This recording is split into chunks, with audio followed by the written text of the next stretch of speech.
Tick-tock, time to rock. Good evening, good morning, good afternoon to everyone who's watching from all over the world. It's your friendly neighborhood philosopher here. And with me, I've got Jai and Daughter of Christ.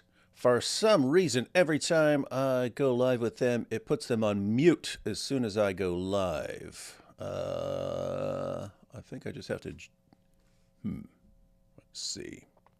I think I just have to click on them, then they're live. Oh, there we are. And then... All right. We can hear you now, right? Cool. Yeah, you can hear us? Yeah. Hey, how you doing? Awesome. Yeah, we're doing good. We're always excited to be with you, David, and everyone else. So, yeah, we're looking forward to it. Yeah, hello, everyone. Another go around with Farid. Yeah. Good old Farid, the gift that keeps on giving. And it's not it's funny, I was just thinking the same about like Ali Dawah and Muhammad Hijab.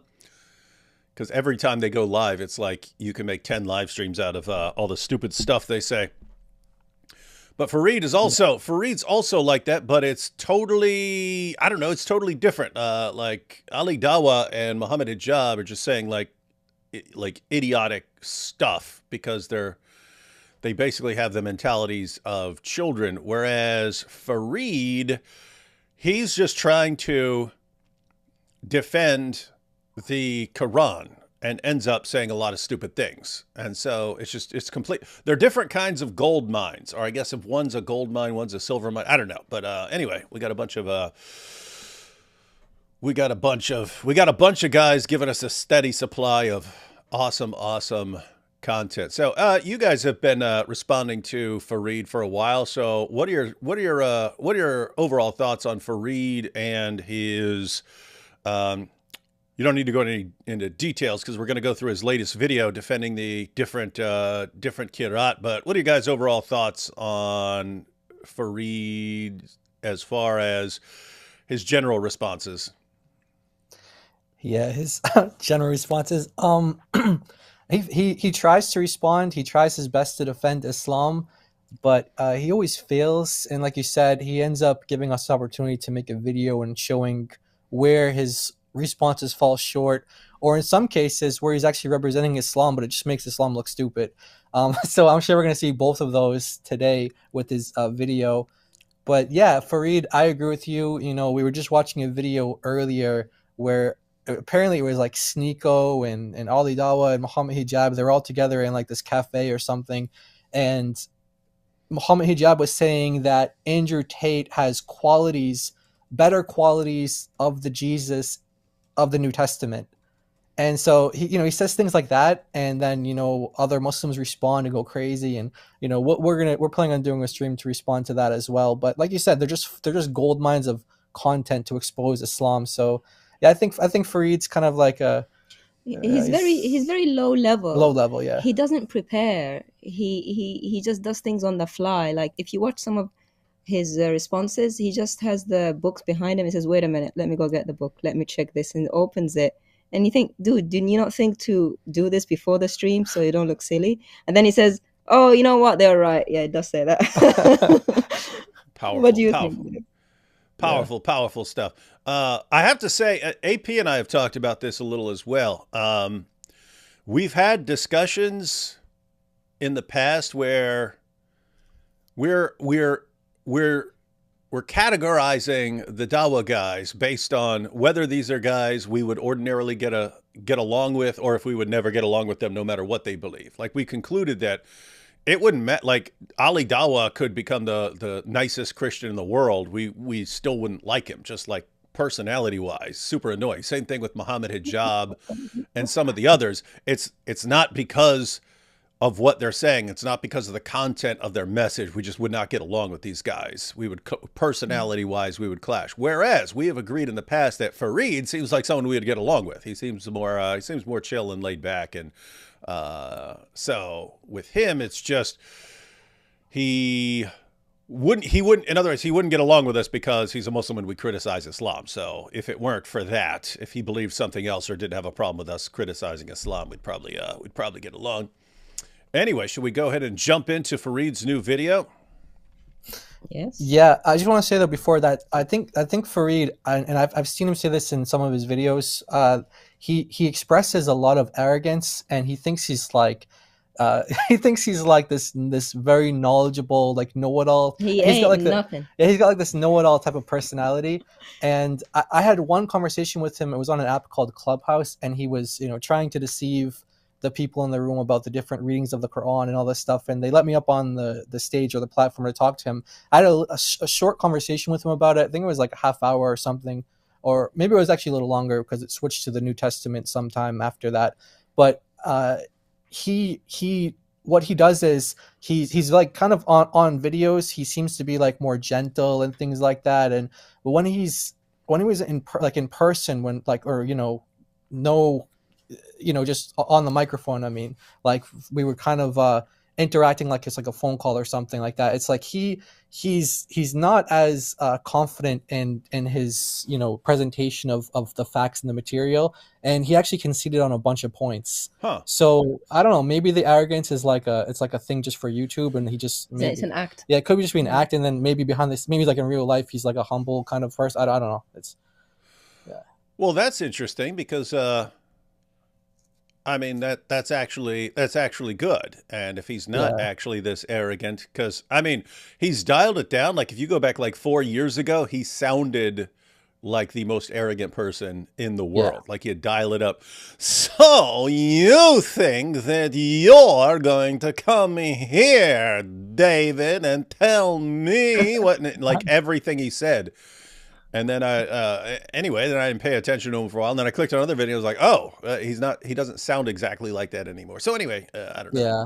This is weird stuff. But yeah, Like, it is. even when he concedes a point, like he was like, okay, you got me. Put it on your calendar, put it on your wall, or something like that. He's like, he's just go very weird. It was a really weird interaction. Salty. Yeah, he's a very salty kind of guy. But yeah. Oh, that's kind of funny. Yeah.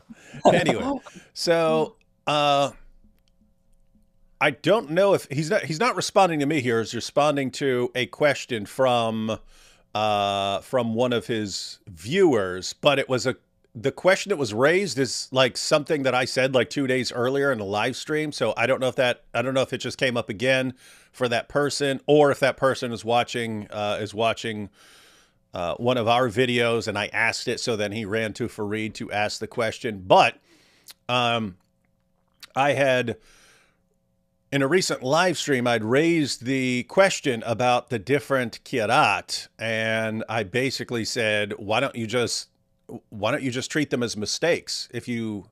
When you say that they all go back to Muhammad and they're revealed by Allah, then you're attributing all these differences to Allah. You're saying that all this goes back to Allah, and he's the one who put all these differences in these different Qurans and so on.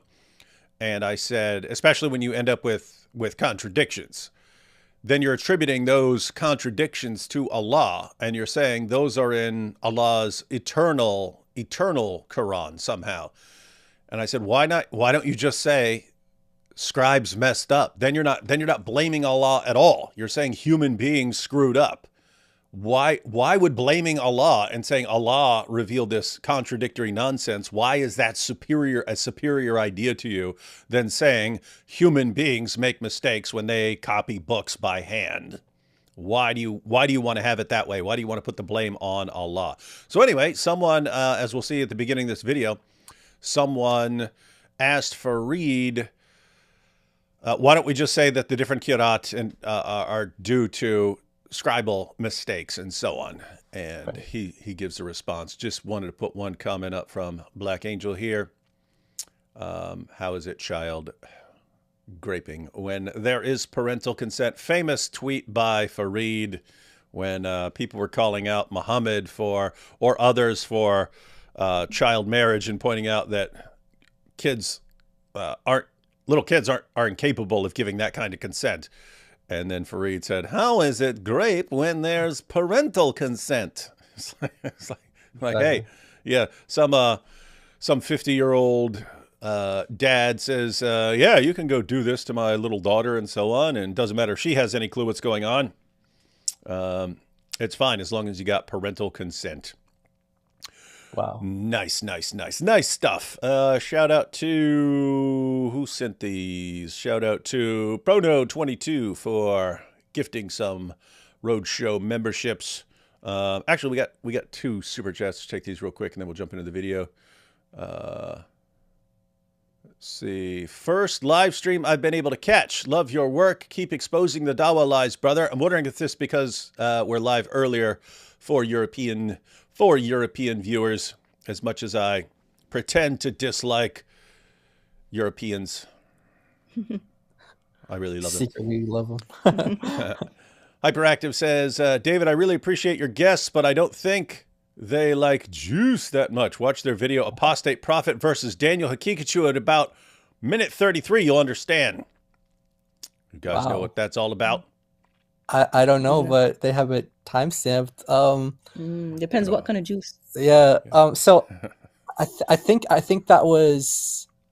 Oh yeah. So that's that. Oh, by the way, that debate with Daniel and AP, I think that was one of the worst debates that Daniel had. AP just he completely killed them. Yeah. And I think things dropped off. Things dropped off pretty hard for Daniel over his last several debates.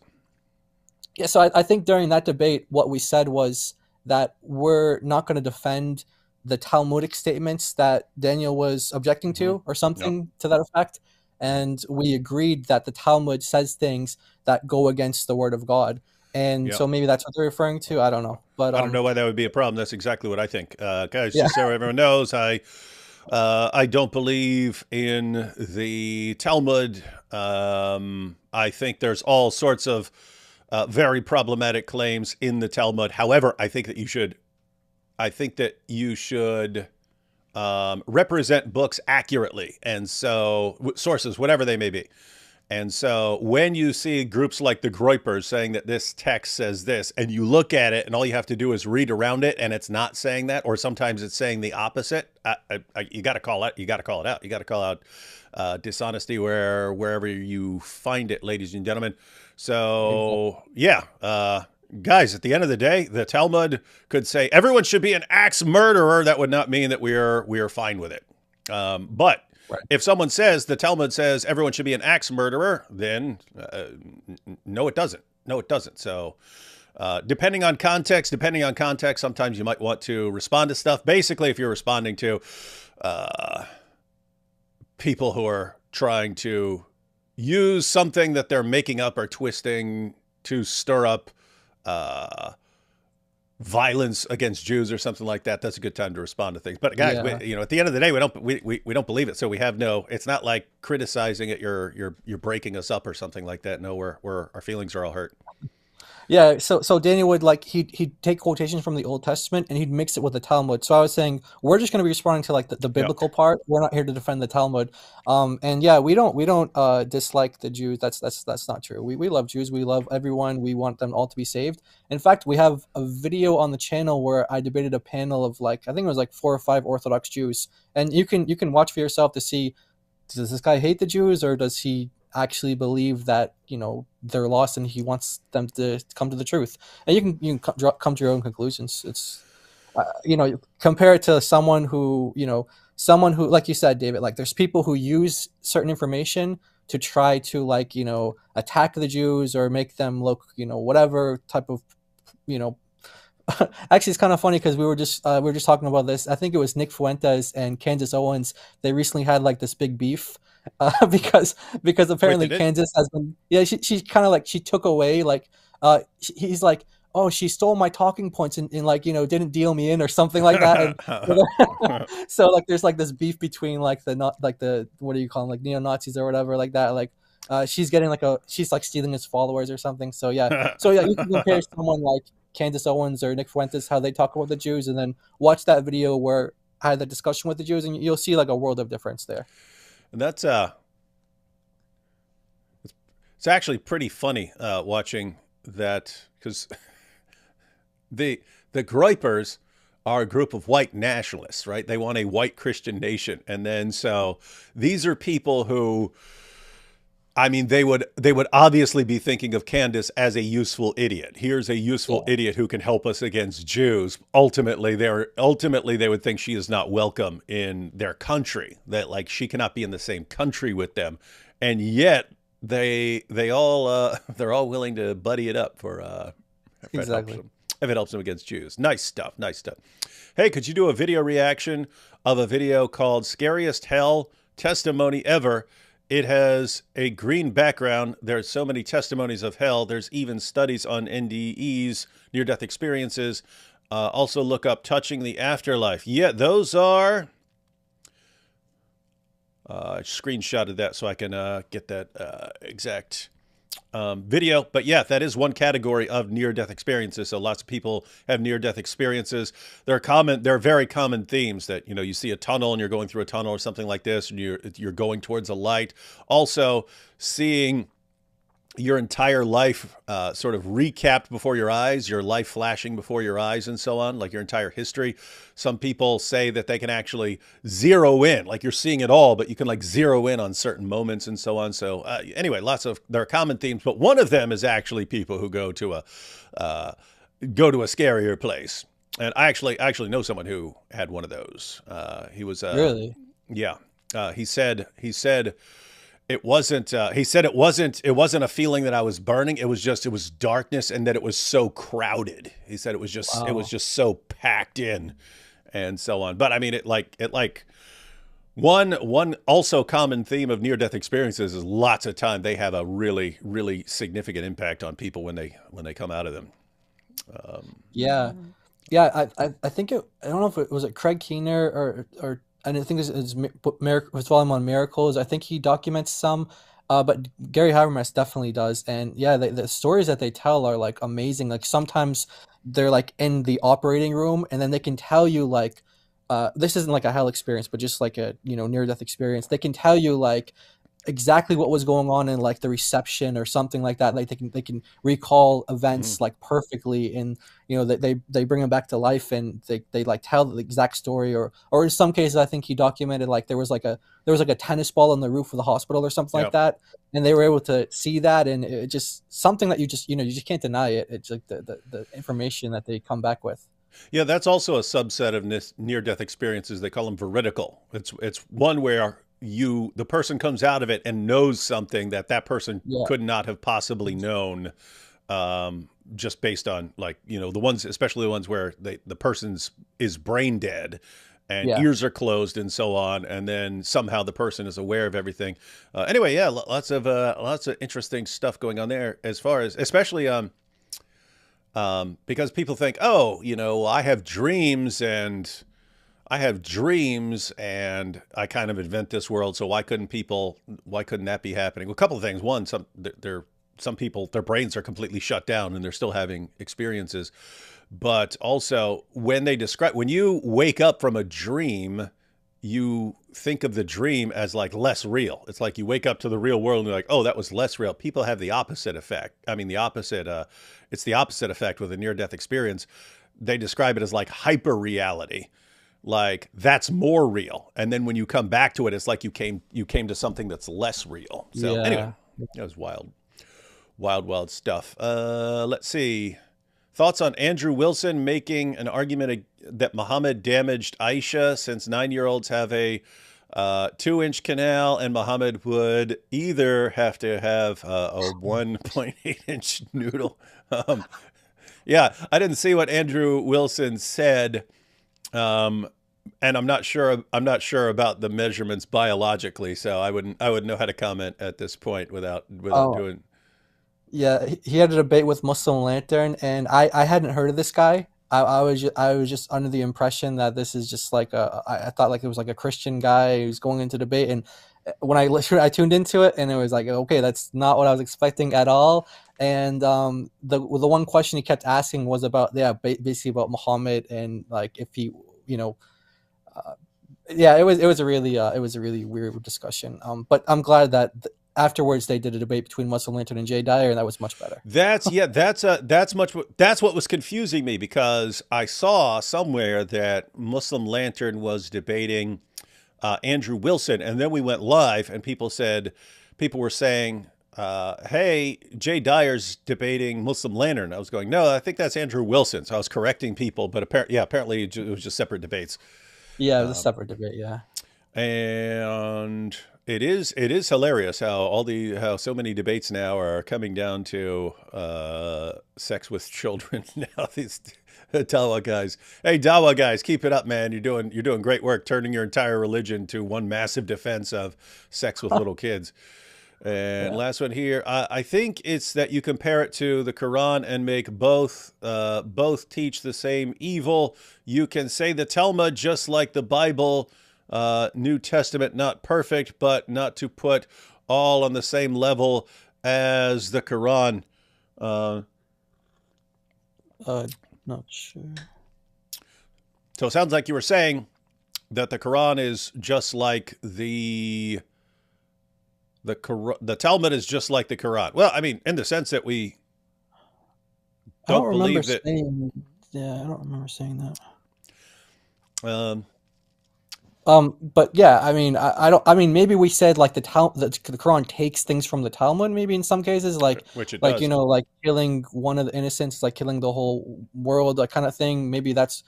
I don't know exactly. I have to see the exact video, but I don't remember saying that. But yeah, just.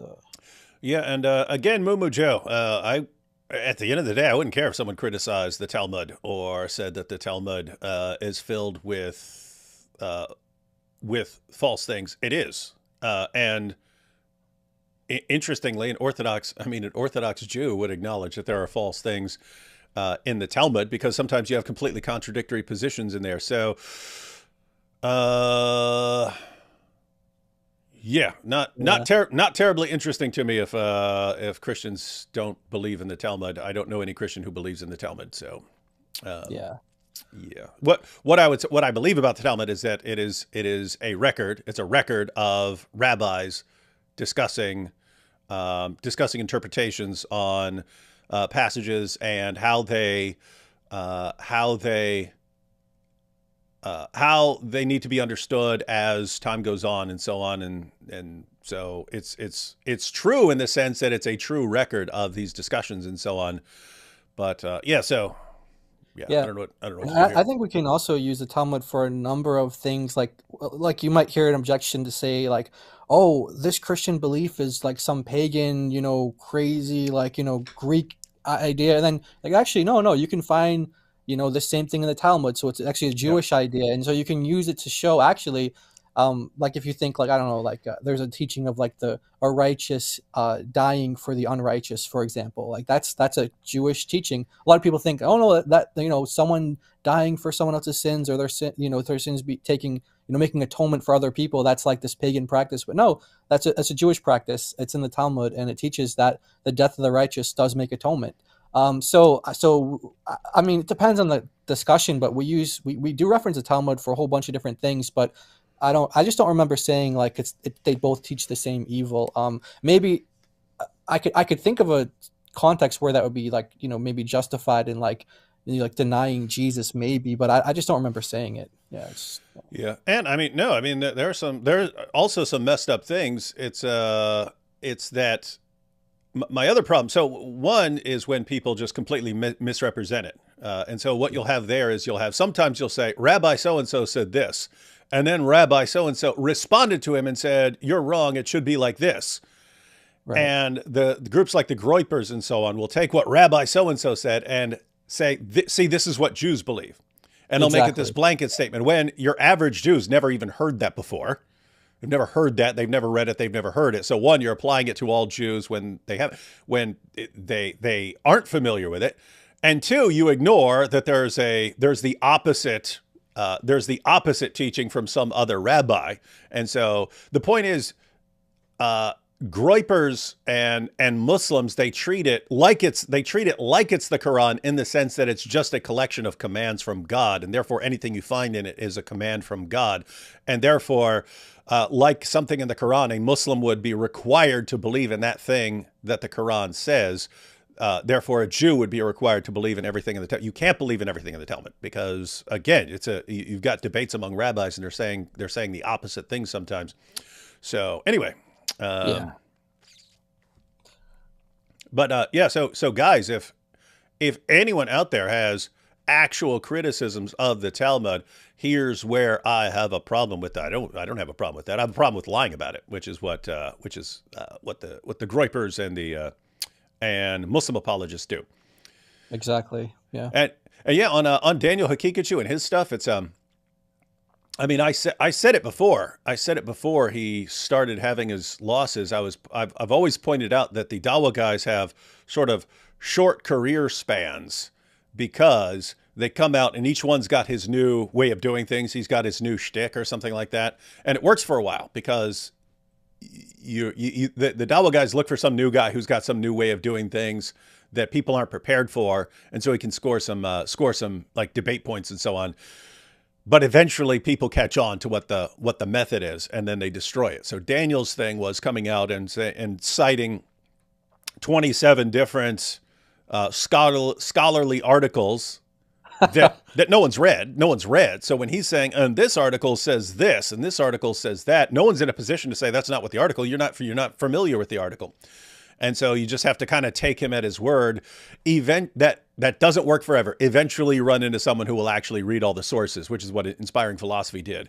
And it was massively downhill for Daniel after that because he got exposed. He got exposed as, like, apparently he reads the titles and sometimes part of the abstracts of these articles and then makes things up about them. Yeah, yeah, it's actually, I have an example of that because he referenced one of these books about, like, all these Western scholars believe that the Quran that we have goes back to Muhammad, and he referenced Sean Anthony's book, Muhammad and the Empires of Faith.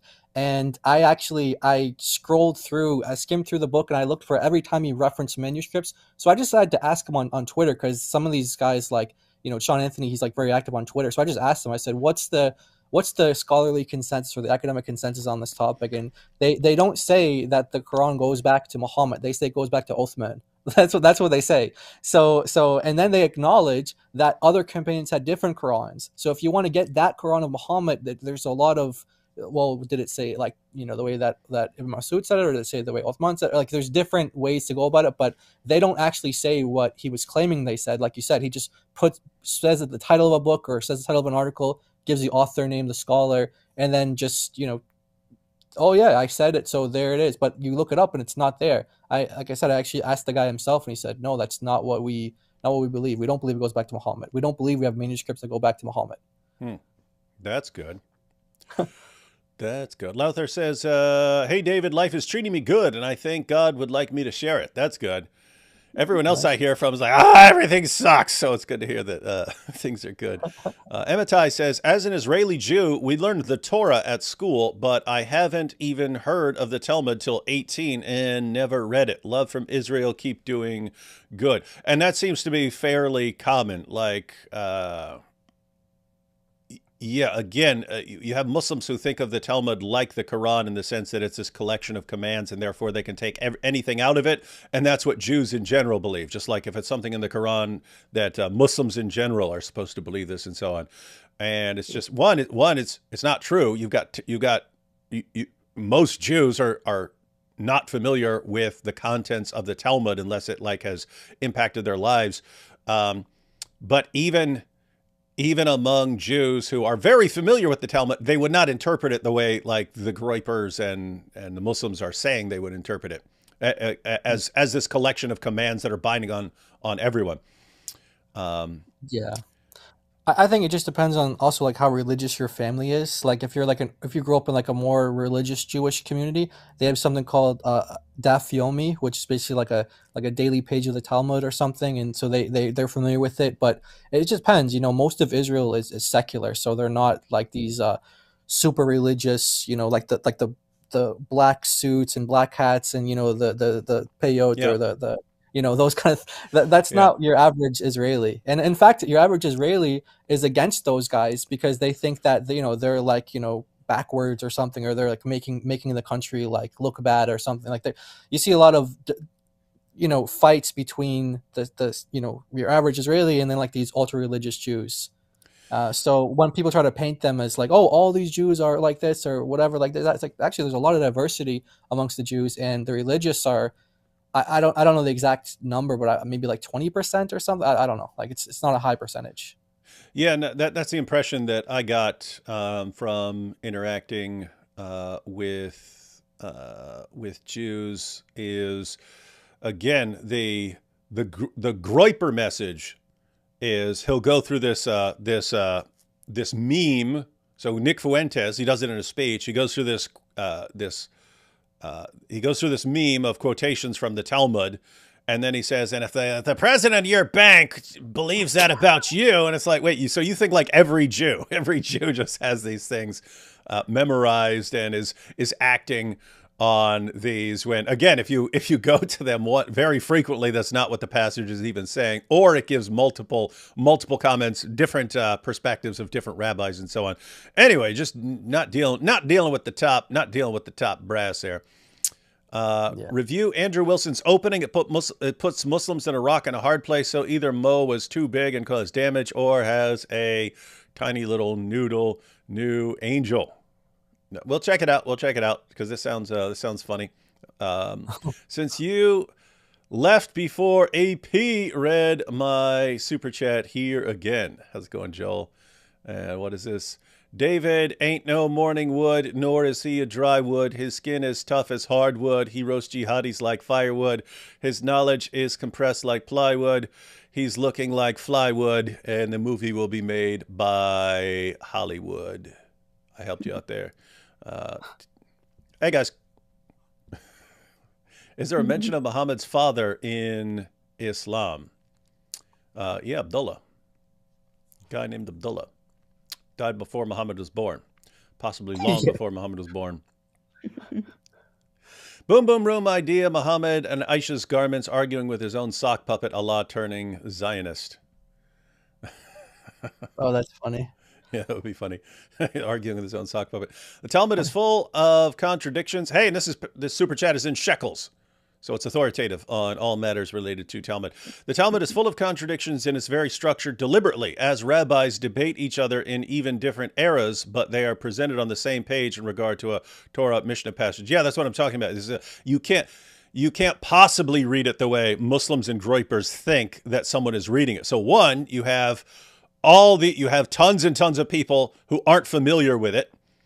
And then even the people who are familiar with it, who read it regularly, and so they can't possibly interpret it the way that the Groypers and so on interpret these things. All right, so yeah, we kind of got sidetracked there, ladies and gentlemen, because this is a show about the Quran, a book that is exactly like the Talmud in every single way. Yeah, Farid's gonna be watching this. He's gonna be like, "Wait, what's the Talmud? Am I gonna respond to the Talmud? What's this?" I think the last stream that we did, he responded. Someone told me it was like a 5-hour response that he did to us. Goodness. Last time we were, yeah. So he actually went through the whole thing, and I was like, "Well, God bless you for doing that. I would never ask you to do that, ask anyone to do that." But he basically said it was like a huge waste of his time. Like he didn't actually really respond to any of the points. It was, yeah. So if you respond to this one, it'll probably be another 5-hour stream. I don't know. Oh boy, Farid. What kind of person sits around making super long live streams? I don't know. What's the world coming to? All right, we ready to jump into this? Yeah. All right. And if I recall correctly, I sort of skimmed through this last night, and Farid is drinking a lot of, I don't know what he's drinking, tea, coffee, camel pee, whatever. Who knows what these guys are drinking nowadays. But let's go ahead and check this out. Oh my goodness. Ahmed E. Muhammad says, why do we not critically think that qira'at are just mistakes? Allah. Folks. Ahmed. Everyone get that? Yeah, I always forget. There's something called the curse of knowledge, Jai and DOC, and that's where if you're familiar with the topic, you keep talking about it, and other people might not understand what you're talking about. Oh yeah. So we like at this point we're talking about kirat and so on, and let's try as much as we can to keep in mind that there are people this might be new for. In other words, they might not have seen previous live streams, but give them the quick rundown of what the different kirat are. So the normal lying narrative of Muslims has always been the Quran has been preserved letter for letter, word for word, syllable for syllable, vowel sound by vowel sound. But the actual truth is the Quran is in different versions. They are Arabic versions, different ones. They're called qira'at. Qira'at is the plural of qira'a, which means reading. So there are different readings of the Quran. Muslims used to lie about them saying, oh, they're accents or they're just different ways of saying the same word. It's not true. They are different words, different sentences, different meanings, contradictory meanings, and even different rulings to do with practice, Muslim practice. Like legal practice. So here, Farid is faced with someone who asked the same question that you asked, David. You started something, saying, could it be that they're mistakes? Yes. So everyone, you can go to different parts of the world, and if you were to listen to them reciting their Qurans in certain parts of the world, you would hear differences. And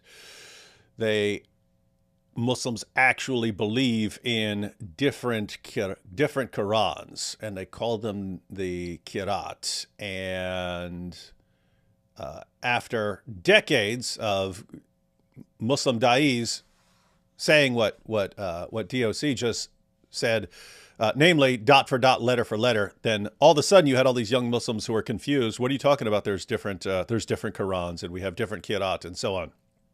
And so right now they're dealing with the aftermath of Muslims. After these Muslims had been programmed to believe that the Quran had been perfectly preserved, dot for dot, letter for letter, and so on, then all of a sudden it came out that there are all these different Qurans, and their faith has been shaken. And so they're trying to figure out what's going on. And then they have people like Farid to explain it to them. In fact, just as like a way to kind of give a little bit more background on this, I just want to show an example of kind of where these differences might come from. So the history is like really, really crazy of the different readings of the Quran, because Muslims today, they believe in like these 10 readings, but actually the truth of it is that there's 10 readers, and each of those 10 readers has 2 students. And so there's actually 20. Like if you were to, have like physical book versions, you'd have 20 physical books, and they would differ. And like, some places there'd be minor differences, like little changes in pronunciation here or there. Some places you're going to have, like Daughter of Christ said, and, like there's going to be legal contradictions between what's the ruling on this, what's the ruling on that. Well, it depends on which Quran you're reading. Some cases you're going to have added words. Some cases you're going to have missing words, depending on like, your perspective of what you think the original said. Is it an added thing or something taken away? But they didn't start that way. And in fact, when Muhammad's companions were introduced to this issue of different readings, there's like kind of like a buildup, I think, in the Muslim sources, because there's one tradition that says that, for example, like you have 2 companions that come to Muhammad, and they say to him, "Hey, does this chapter of the Quran have 35 verses or 36 verses?" And instead of answering the question, it says his face just turned red. And then Ali just answers, and he says, "You know what? Just read it as you've been taught it." That's what Muhammad's trying to say. I guess he could like read his thoughts or something like that. He didn't actually say anything. His face just turned red. But he didn't actually. By the way, that would be fun. That would be funny. Muhammad, does this surah have 35 or 36 surahs? Allah revealed it in both ways. Trust me, bro. Yeah, in fact, I'll put it on the screen, actually. I'll put it on the screen here, and you'll see the hadith, what we're talking about here. So what happens if I click on that down there? No, that doesn't work. I got to pop out of here. 1 second. All right. And all right, what do you got here? So here we go. So Abdullah ibn Mas'ud said, we differed concerning surah of the Quran, and said it is 35 verses or 36. We went to the Messenger of Allah and found Ali conversing with him. We said, we have differed concerning the recitation. The face of the Messenger of Allah turned red, and Ali said, the Messenger of Allah is telling you to recite it as you were taught. Yeah. And there's like other variations of this, and other situations where it's like this. And this is, I think this might have been before like the ahruf was kind of made up, but I don't know. That's just my thought on it. But so you have, like, ever since this has been introduced to Muslims, you have like this confusion of, okay, is it 35 verses or 36 verses? And Muhammad he doesn't actually answer the question. His face just turns red.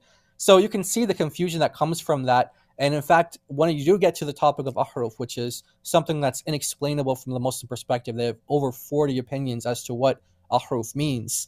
It literally means like letters in Arabic. That's what it literally translates to. But what does it actually mean? The Quran was revealed in 7 letters. We know it doesn't actually mean letters there. So what does it mean? Well, Muslims have come up with over 40 interpretations. So whether this is to do with ahruf or not, this is just adding to that whole kind of story of like, what did the early Muslims do when they found differences in their Qurans? Like, Muhammad taught to me like this. Oh, well, he taught to me like this. Well, mine has 35 verses. No, mine has 36. So let's go to him. Let's try to settle it. And they go to him, and his face just turns red. Hey, why's your face looking like a tomato, Muhammad? Yeah, what's going on? And then Ali comes in to save the day, and he's like, oh, just recite it the way you were taught. So that didn't actually answer the question. The question was, is it 35 verses or 36 verses? And then Ali's like, well, just read it how you've been taught. But that's not answering their question. They want to know, what does the chapter consist of? Does it consist of 35 or 36? And so, you can see how, they thought that one of them was making a mistake. So the natural kind of the assumption is that, when you see these differences, you think that, there's a mistake. And, I think there's an explanation for that. Not an accent. Yeah, not an accent. It's a number issue, Yeah. And this is again, this information had been kept from Muslims for a long time. In Dawah, people have been pointing out. By the way, be a fun little video titled "Everything That Ever Turned Muhammad's Face Red," and they go through all the hadiths where Muhammad's face turns red over something. But anyway, so the passages like that are things where your average Muslim had been taught, Muhammad received these things, they put it all in a book, the Muslim community memorized the Quran, then they put it into a book, and that book has been perfectly preserved for 14 centuries, and every time a scribe has ever sat down to write a copy of the Quran, Allah has miraculously preserved that scribe's hand so that he writes out everything completely perfectly, and there hasn't been one letter. I have Muslim apologetics books saying that there's not been one letter's difference between any 2 Qurans in its entire history, and so on. And so on. So anyway, and it was all complete nonsense. And now Muslims are worried about it. And now that Muslims, so this is a short version, ladies and gentlemen. Now that Muslims have found out that there are all these differences in the Quran, they're asking their da'is, the same guys who lied to them and told them perfect preservation right down to the letter for all these years. They're going to those da'is saying, what are all these differences? And you have some different approaches. As far as explaining differences in different Qurans and so on. And one of the issues that they have to deal with is, again, they use different Qurans in different parts of the world. And what do you do with those? So what you have is, right now you have different Qurans in different parts of the world. And then in early Islam, when it was brought up to Muhammad, hey, Muhammad, people are reciting the Quran differently, then he said, oh, yeah, that's because it was revealed in multiple different ways. And so the question is, what's the relationship between different Qurans that we have today and these different ways that the Quran is supposedly revealed during the time of Muhammad? What's the connection between the two? And it sounds like Farid's perspective is that you have the different Qira'at now because of the different ahruf, and that's what caused the big war with Sheikh Yasser Qadhi, because Sheikh Yasser Qadhi doesn't think that works, and so that makes him the enemy of the Ummah. All right, so wanted everyone to have that little bit of background. That's what Farid is talking about. It gets brought up to Farid, why don't we just say that we have different Qurans because scribes messed up at some point, right? That's how you would normally explain textual variants. But let's see what he says. Ahmed E. Muhammad says, why do we not critically think that qira'at are just mistakes? Allah. Yeah, Farid doesn't like that idea. Folks. Ahmed E. Muhammad says, why do we not critically Ahmed E. Muhammad sounds like, I don't know why. It sounds like Wile E. Coyote to me or something. think that qira'at are just mistakes? I really like this question. Me too. And this question is what opponents of Islam need to think about. They don't put themselves in our shoes. Yeah, they don't put themselves in our shoes. They're looking at these as attacks against the deen. Ahmed Muhammad asked this very good question. Uh-huh. And I want to see what you guys have to say. Like, why don't we just consider these things mistakes? I feel like I have to drink every time he takes a sip. What's that? The audience is he's having the audience answer it. What's the answer though? What's the answer, Farid? Just give us the answer, Farid. I think he's having his audience answer the question. That's Because what he's he doesn't doing. know? No, I think he just wants to see like what their level of knowledge. So he's got one person in his chat saying, "Why don't we just consider these mistakes?" And you know, by his name, sounds like a Muslim to me. So Yeah. he's got Muslims asking him this, and then Farid's responding by saying, "Well, this is what the enemies of Islam or like, you know, the infidel is what they think." Well, no, this guy's a Muslim and he's asking this question. Maybe they're like, okay, guys, put your heads together. What's the answer? Let's come up with something. I think he's curious to see like his audience's kind of like level of understanding on the topic before he gives his take. Yeah.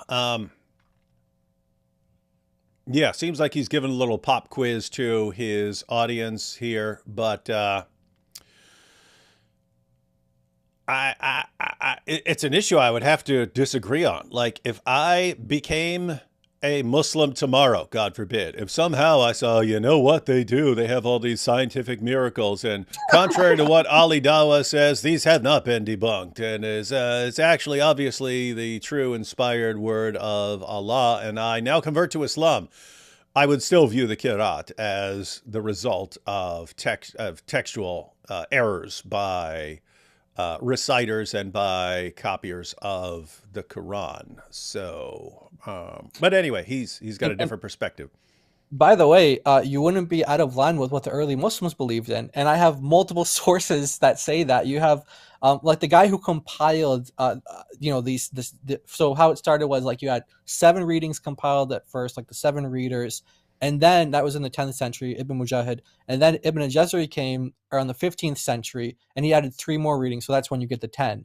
And so this guy Ibn Mujahid, who introduced these 7 readings in terms of making them authoritative across the Muslim world, he has become the kind of cornerstone of this science of qira'at. Like he's become the cornerstone of it. He didn't start it, but he's become like the cornerstone of it. And so this guy, in his book on the 7 readings, this is like his, you know, foundational, like the fundamental work on the, you know, establishing them.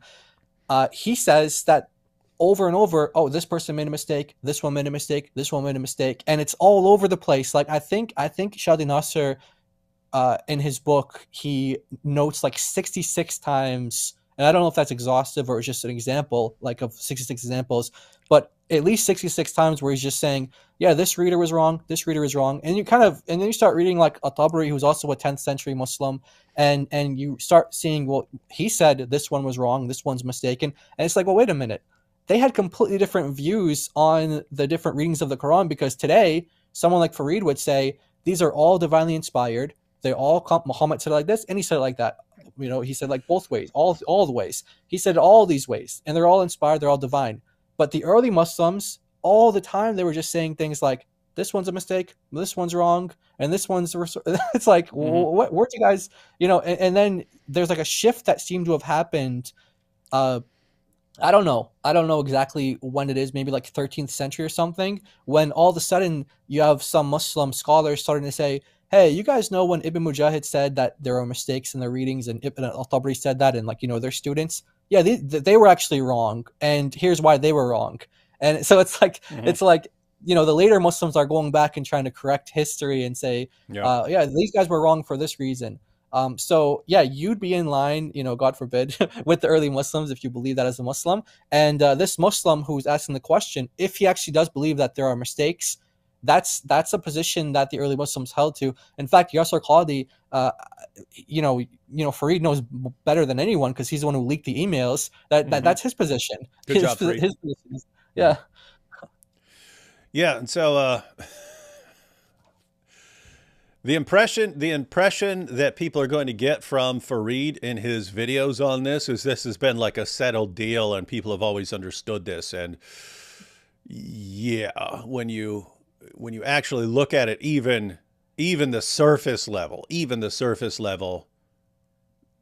this has been a problem in Islam, trying to figure this out. And the people who made the decisions along the way, these are people who Muslims aren't going to want to call them prophets. So how do you think these guys are infallible making these decisions about what is and is not the Quran and so on? So anyway, let's see what Farid's got for us here. I feel like every time he takes a sip, I have to take a sip. I don't know. Is it weird? It's the curse.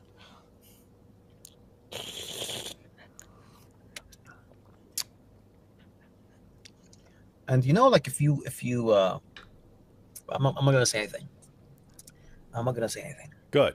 Keep it that way. So it says because we have chains of it going back to the Prophet. Like, that's one answer. So wait, what was that answer? Let's see. Whatever it was, it didn't sound like he was impressed by it. Yeah, he said that's one answer. Just want to check out the different answers. I'm not gonna say anything. I'm not gonna say anything. So it says because we have chains of it going back to the Prophet. Because we have, because we have isnads. That's what makes it foolproof. Hey, Farid, I could make up a Quran right now and write you an isnad for it. That's one answer. It's all right. How thirsty are you, Farid? True Legion said, "What is the quest? What was his question?" The problem is, they're not listening. Yeah, True Legion. The problem is, you guys are focusing on the comments. Focus on the question. Mahmoud Sajid, I believe. Sajid. Ahmed Muhammad, you don't know anything. Oh my God. You don't know anything of basic Arabic grammar, and you're speaking about critiquing qira'at. Whoa, you got to ask a question. Ahmed, wait, is that Farid saying that to him, or that's the dude saying that to Farid? Yeah, no, he's reading the comments. Yeah, the chat. Yeah, it sounds like someone in the chat said that to the guy who originally asked the question, and Farid just kind of reading out his comments. So. Yeah, they think he's a Christian or something. Oh, okay. So yeah, this whole chain thing. He didn't sound like he was impressed with that answer about that we have chains. I mean, I think Farid knows that the chains that they rely on, they're like chains of people that are like liars, fabricators, and all sorts of horrible stories about them. He's not really impressed by that. In fact, Farid knows that he knows for a fact that Hafs is called a liar over and over, and he's called a thief and a fabricator and someone who stole books and things like that. So Awesome had a bad memory. Yeah, he knows that stuff. So I don't think he's impressed by that answer. There's a song called Chain of Fools. That's what I call the chains. The chain of fools. The chain of fools. It's not speaking about qira'at and critiquing. It's the brothers speaking about the concept. The brothers speaking about the concept in general. Prophet Muslim says because the meanings actually complement each other.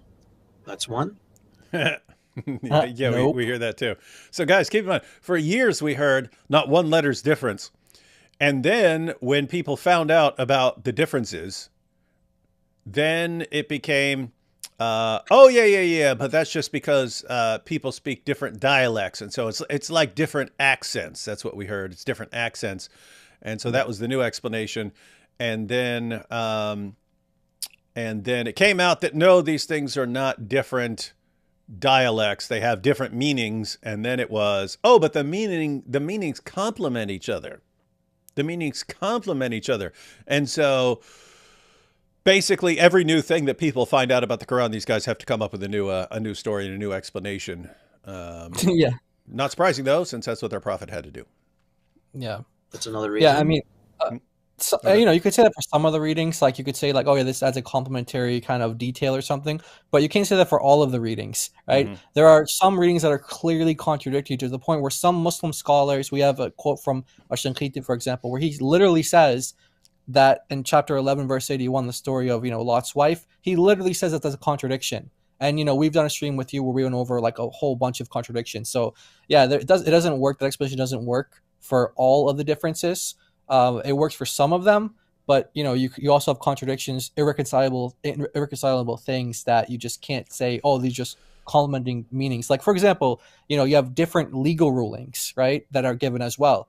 You can't say like, oh, they're just complementing each other. No, because one school of Islamic law is basing a law, how to practice Islam based on this reading. And then you have another school basing it on the other reading. And it's like, they're not complementing each other. One of them saying this is the correct one, and the other one saying this is the correct one.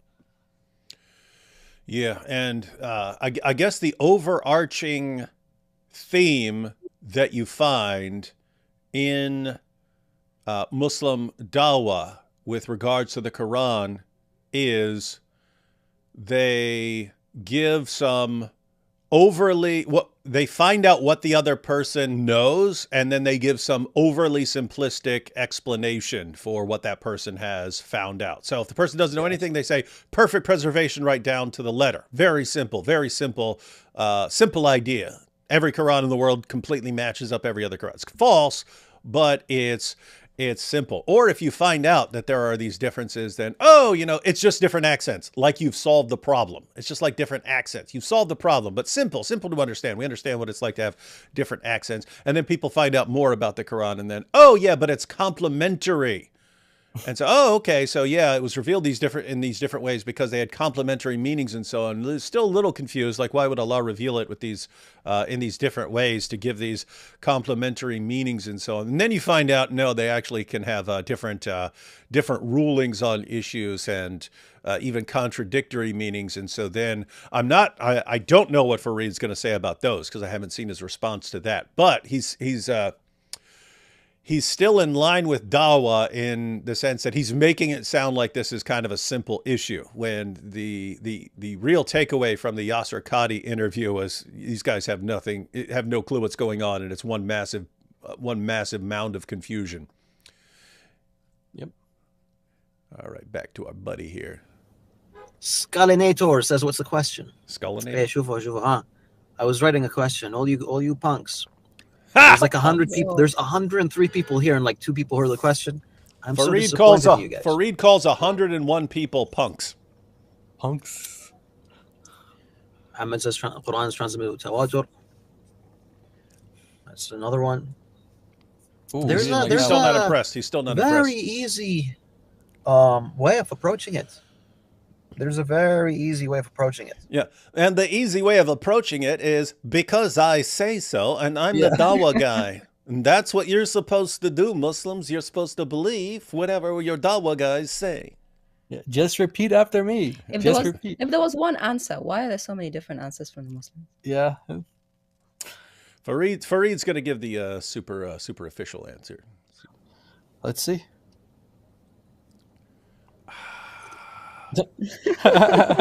Yusuf Zahran says, all qira'at, 10, we have confirmed today, is actually all mutawatir to the Prophet Muhammad, and they are not contradictory, they are compatible. Assassin says, Rasul... They just said they're not contradictory, they're compatible. That's interesting. We're gonna see. We'll see.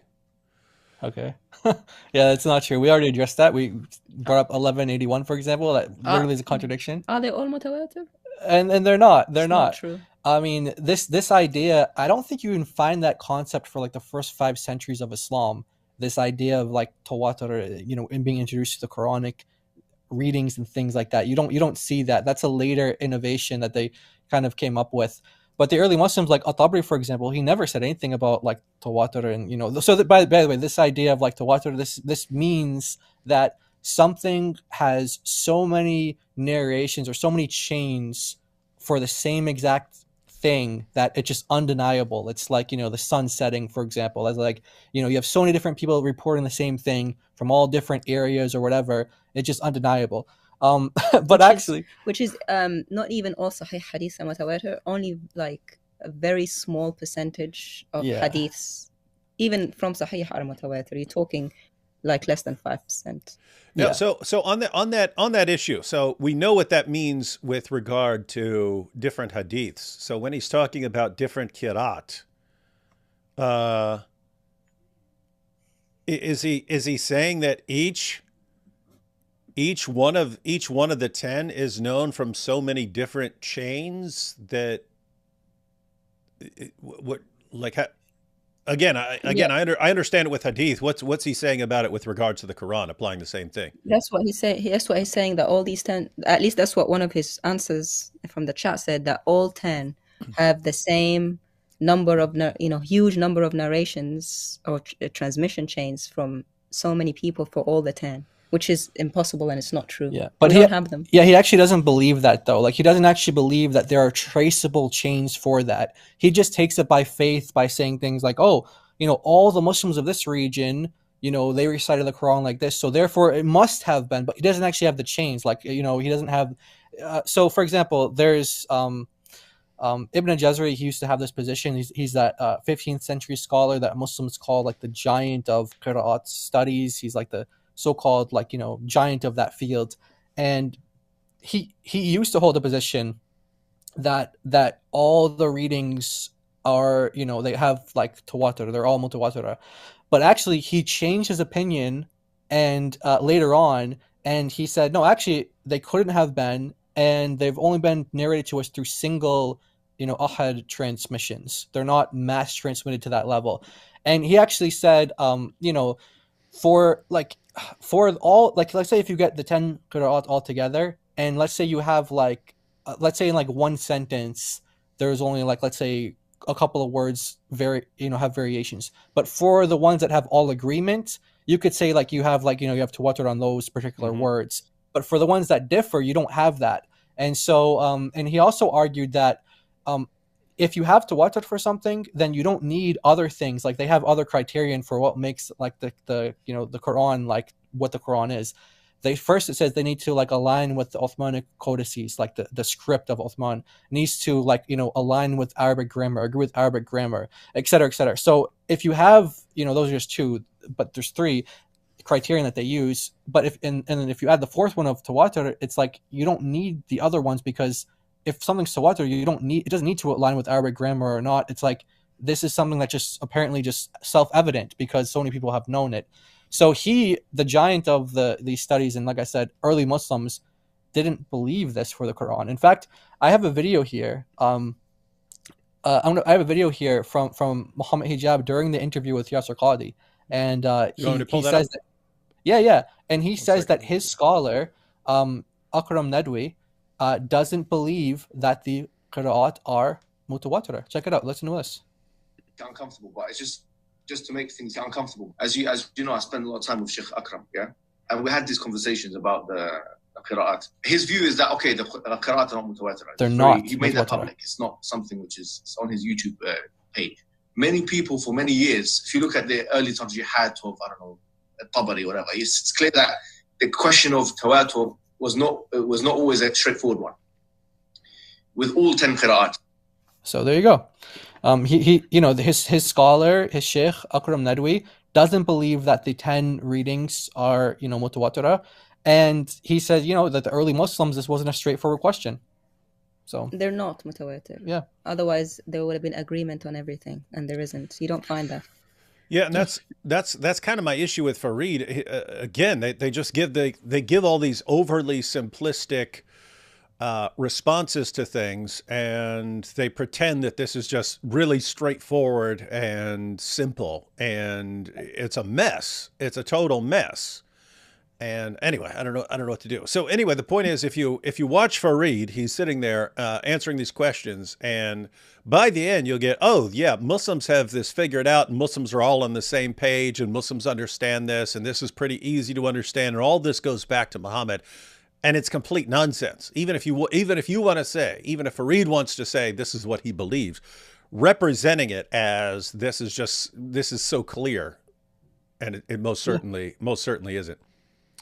Yeah, and another example to show that Muslims don't have this, this concept of tawatur, it's like a joke, because today, to this very day, Muslims can't agree on whether the Bismillah is actually a part of the Quran or not. So you have like the Malikis who say that the Bismillah is not a part of the Quran at all, except for like the one time it appears in chapter 27, verse 30.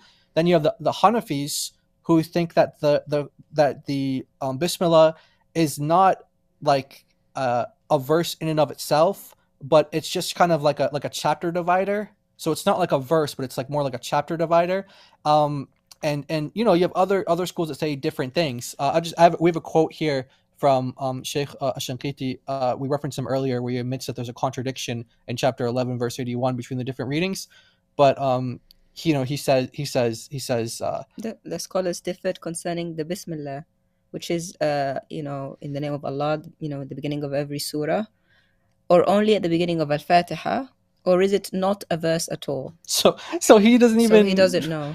So again, imagine if like Muslims are saying that, hey, the Quran is so we know exactly what the Quran is, but yet they don't even know if Muhammad said this as part of the Quran or not. They don't even know if he said this was part of the Quran. And I think Daniel says that, actually. I think I have a clip of Daniel saying that. Let me just see what this clip is. It's literally the first line when you crack open the Quran is Bismillah. Yeah. And they don't know if it's part of the Quran or not. Yeah, I think Daniel admits it here too. Let's see. He does. A very well-known disagreement is on the Basmala. Bismillah. Is that part of every surah of the Quran? Is it only part of Surah Al-Fatiha? There is a well-known disagreement among the schools of thought on this. Yeah, see? There you go. So again, oh yeah, we have complete knowledge of what the Quran is. Okay, is Bismillah part of the Quran? Oh, we don't know. Some scholars say it is. Some scholars say that it's like you just say it for a blessing. Some scholars say it's a chapter divider. So they don't even know if the Bismillah, like in the name of Allah, if that's part of the Quran or not. But yet, Muslims have this knowledge of, we have these chains that go back to Muhammad. We know exactly how he said the Quran. Okay, so did Muhammad say the Bismillah as part of the Quran or not? Oh, we don't know. Some scholars say yes, some say no. So where is this tawatur then? Where is this mass agreement? Yeah, this is again, everything is massively, and I would say deceptively oversimplified, in that you've got a crowd of, and I'm not just picking on Farid here. This is dawah in general. It's a person finds out something that conflicts with what the dawah guy has told them in the past, and they'll ask for an explanation, and then you give them the new, overly simplified explanation based on the new information that this person has. But the requirement is you always pretend like this is simple and easy to understand, and that everyone agrees on this, when it's just not the case. It's just not the case. Dawah, ladies and gentlemen. Sallam said Allah revealed the Quran in 7 ahruf. So that's what. So that's about it. When it comes to that, it's a good answer. That's actually one of the better answers. It's a better answer according to you. It's a stupid answer for anyone else, Farid. Yeah, because no one knows what the ahruf are.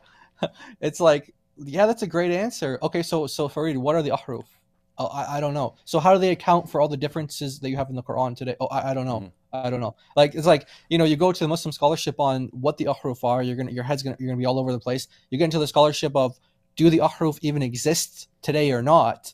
Some say, oh yeah, one of them exists. Some say all of them exist, and some say, oh, there's an undocumented number of them that exist that's compatible with the Uthmanic versions of the Quran. And so it's not a good answer at all.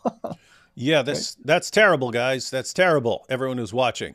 So just to recap once again, this was supposedly, if you trust the hadiths on this issue, then this was supposedly brought up during Muhammad's time. Hey, why are we reciting the Quran differently? There is a perfectly simple, easy to understand explanation. Namely, Muhammad's memory was not perfect, and so he made mistakes over time. Muslims don't want to say that. And Muhammad didn't want to admit that. And so Muhammad, according to these hadiths, said, oh yeah, Allah revealed it in these different ways, these different ahruf. He revealed it in these different ways. And so you have at least the concept that early on in Islam there were differences in the way people were reciting the Quran, and that Muhammad said it was revealed in these ways. Fast forward to today, and you've got different Qurans in different parts of the world, and the hill that Farid wants to stand on is saying that these different Qira'at go back to the different ahruf. They're like mixtures of the different ahruf, which then you have to explain how these differences made it through Uthman burning all these Qurans and issuing a standardized version. And so they have to come up with an interpretation of how the ahruf, these differences in the ahruf somehow made it through there and got down to the present time and how they account for the Qira'at. And spoiler alert, there's no good explanation. But you can just say you believe it, which is, I mean, I think that's Farid's response, but yeah. So, and that's what Yasser Qadhi was saying when he said the relationship between ahruf, qira'at, all these things, like that's where the standard narrative has holes. Yeah, that's what he was talking about. So and Farid, again, he knows that better than anyone because he's the one who leaked the emails, so he knows that. Yeah, but so he guys, wants to see his audience. Yeah. Yeah, so guys, Jai's pointing out there that when Yasser Qadhi's famous holes in the narrative, his famous holes in the narrative interview, that was not simply about differences in Qurans and so on. Like lots of people took it that way, and we kind of made fun of it for that because it was still the by far the dominant view among Muslims that the Quran has been perfectly preserved right down to the letter. And so he's saying the standard narrative has holes in it. We used it quite a bit for that, saying, ha ha ha, he admits that the standard narrative you guys believe in is wrong. When what he's actually talking about, of course there are all these differences and so on. He's talking about whether Muslims can actually explain these differences in terms of ahruf and the Uthmanic recension and the Qira'at today, whether they actually have an explanation for how all of this makes sense.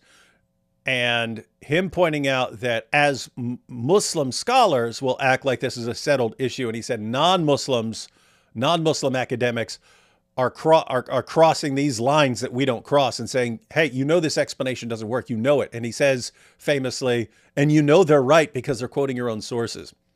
In other words, when Muslim scholars come up with an explanation for how you ended up with these differences, and they say, yes, this all goes back to Muhammad somehow, then what Yasser Qadhi's pointing out is, then when a non-Muslim comes along and says, actually, that doesn't work, let me show you, I'll show you from your own sources why that explanation doesn't work, he's sitting there going, we all just accept this explanation of this thing, and we know these guys are right because they're quoting our own sources to us.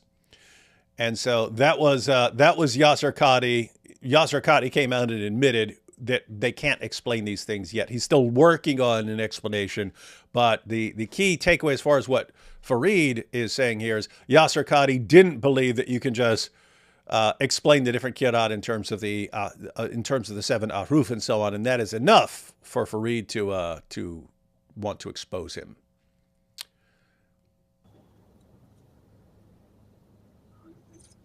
This is interesting. Check out what Adam says. Wouldn't it be funny if after each sip he went, that would have been funny. Do that next time, Farid. The concept of qira'at didn't develop gradually.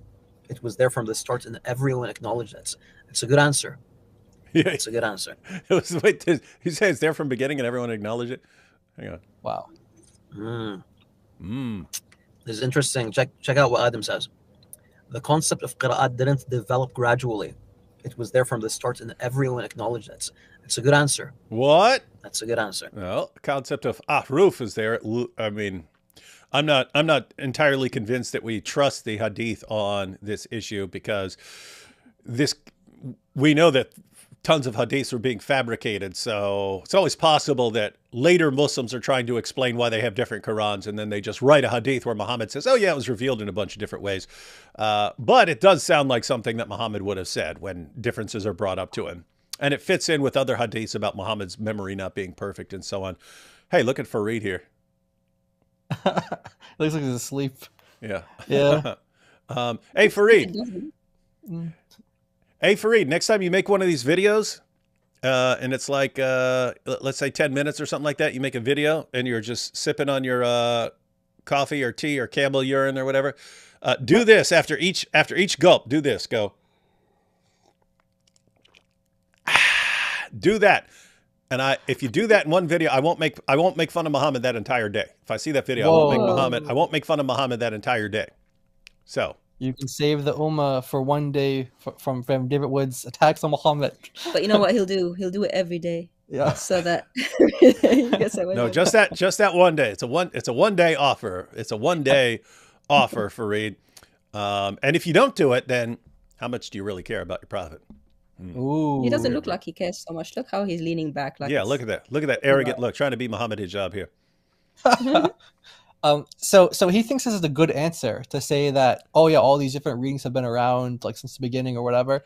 Like, how I don't. So the initial question was like, why don't we just say that these are mistakes?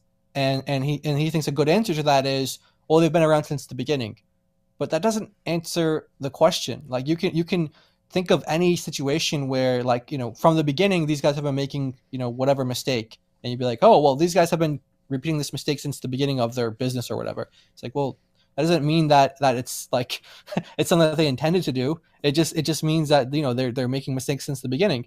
So the companions, even Muhammad's own child bride, Aisha, had no problems saying that there were mistakes in the Quran. In fact, we have an example where she says that there's 3 examples. Is it 3 or 4? There's 3 examples. Let me see, 1, 2, 3. Yeah, in this particular one. In this narration. In this particular narration, okay, then this is authentic. Okay, this is Sahih, according to both Muslim and Bukhari's criterion. So why don't you we'll just read that. So it was narrated that he said, I asked Aisha about the grammatical error in the Quran, about Surah 20 verse 63, and Surah 4 verse 162, and Surah 5 verse 69. And she said, oh, son of my sister, this is the work of the scribes. They made mistakes in the book. And the same narration you find also in Tabari's tafsir of Surah 4 verse 162. So As-Sayuti here, Jalaluddin As-Sayuti, is saying that this is an authentic, sahih chain according to the criterion of Muslim and Al-Bukhari. Okay, so this hadith he's saying is authentic. So you have here Aisha saying that there are scribal mistakes in the book, and that's not it. There's also another one from Ibn Abbas as well. Ibn Abbas as well says, we have this one here as well, which again, this is authentic chain. All of these are authentic according to the narrators of Bukhari. Yeah, so he would recite a verse as أَفَلَمْ يَتَبَيَّن, which is you don't find in the house today. Yeah. It's actually written as أَفَلَمْ يَيْأَسْ, did they not despair? So instead of writing, did they not make it clear, they wrote, didn't they not despair? And what was his reason for why he recited it that way? The scribe wrote it whilst drowsy or sleepy. The scribe was sleepy. So guess which one that the Hafs Quran has today is the one that was written when drowsy. Sorry, there's a little typo here. it's the one with Afalam Yayas, which means did they not despair, which is completely different meaning. Yeah, so again, maybe here we have Aisha saying, maybe Hafs got sleepy. Well, he was a liar. So whether he was sleeping or awake, he's a liar. Yeah, and so here you go. This is Ibn Hajar. This is another one like this. Again, it's authentic. So we have 2 examples here where you have Ibn Abbas. Okay, the guy who Muhammad said like this is the basically like the doctor of the like he knows the Quran. This is the guy to go to for the interpretation of the Quran. Okay, and then you have Aisha as well. Which what do the Muslims say? Like half of the knowledge half of the religion comes from Aisha. That's according to Muhammad. Okay, so half the religion comes from her, and then this is your best interpreter of the Quran, and they're both saying that there are scribal mistakes in the Quran, and these are both authentic reports. So, yes, Farid, these different readings have been around since the beginning, but your early Muslims, including companions, including Aisha, including wives of Muhammad as well, said that these are mistakes. There's errors made by scribes. By the way, this is Surah 13, verse 31. The not despair thing. Yep. David? And it's interesting because if I recall correctly, Farid's ultimate response is going to be that you don't attribute these differences to mistakes because that's not orthodoxy. Right. And it's like, oh, okay, so what are all these early Muslims were all a bunch of heretics, I guess? Interesting. Well, you know what? Ibn Taymiyyah addresses that, and he acknowledges, like, some of these differences that we brought up. He acknowledges that you have early companions who would say things like there are mistakes in their readings, or there's corruption in the like errors in from the scribes or whatever. And Ibn Taymiyyah says this is the excuse that they give. They say, you know what? Allah doesn't hold them accountable for that because it wasn't made known to them that this is all like mutawatir or whatever it is. Like, so Ibn Taymiyyah, yeah, he knows more than the companions, more than the wives of Muhammad. So yeah, that's their kind of funny excuse. And in fact, when I had the discussion that I referenced with Farid, the same thing that he said about Al-Tabari, he was like, well, Al-Tabari, maybe he just didn't have access to know that had a chain back to Muhammad. So he was just kind of being, he was leaning on the side of, what was he saying? Like trying to be safe or something like that. I said, well, wouldn't it be safe for him to say that it's actually from Muhammad rather than say it's not from Muhammad if it's actually like the Quran? Like he's saying like this is wrong. And according to Farid, what he's saying is wrong is the Quran. It's one of Allah's, divine readings. So by denying that, he's denying the Quran, which today, that would make you outside of the fold of Islam. But back then, he's like, oh no, he just didn't have the knowledge. He didn't know. But yeah, but so Farid knows, but Aisha didn't know, and Ibn Abbas and Ali, and all these other people didn't know. Okay. Take a couple super chats real quick, and oh, and the Talmud again. No, that wasn't what I was laughing at. I was just laughing at this discussion about all this confusion and them. And we've got all this figured out, and we all know this, and it's like you guys are in the entire time from the time of Muhammad down to the present. It's an endless series of trying to make up explanations for the differences. And then you just look at this, and it's like they made up this explanation, then they made up this one, and then they made up this one, and then they made up this one, and then this guy came along and they said, yeah, let's just do that, even though that guy has no authority to make those kinds of decisions. And then this guy and this guy and this guy and this guy, and yeah, we'll take what that guy said, and they'll take that guy's. But by now they have this entire like completely man-made view of their text with all these issues. And all these interpretations contradict earlier things and what the companion said and so on. And they just expect us to just take this and say, wow, what you're saying to us right now, Farid, that's what we take as orthodoxy. It's like it's insane. It's weird stuff. Anyway, Nicola here says, what is your opinion on comments about our Lord Jesus in the Talmud? Some of the stuff I read seems really vile. Greetings from Croatia. Keep up the good work. Yeah, a couple of things. One, again, don't believe in the Talmud. So if it says something false about Jesus, then it says something false about Jesus. Two things that are interesting here is sometimes when I'll see a reference from the Groypers or something, I'll look it up and I can't find a word about Jesus in the passage. And so sometimes they are made up.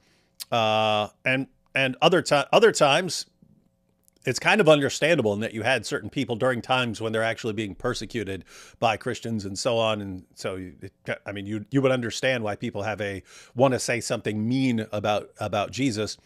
But at the end of the day, keep in mind, it's what a rabbi said. It's what a rabbi said.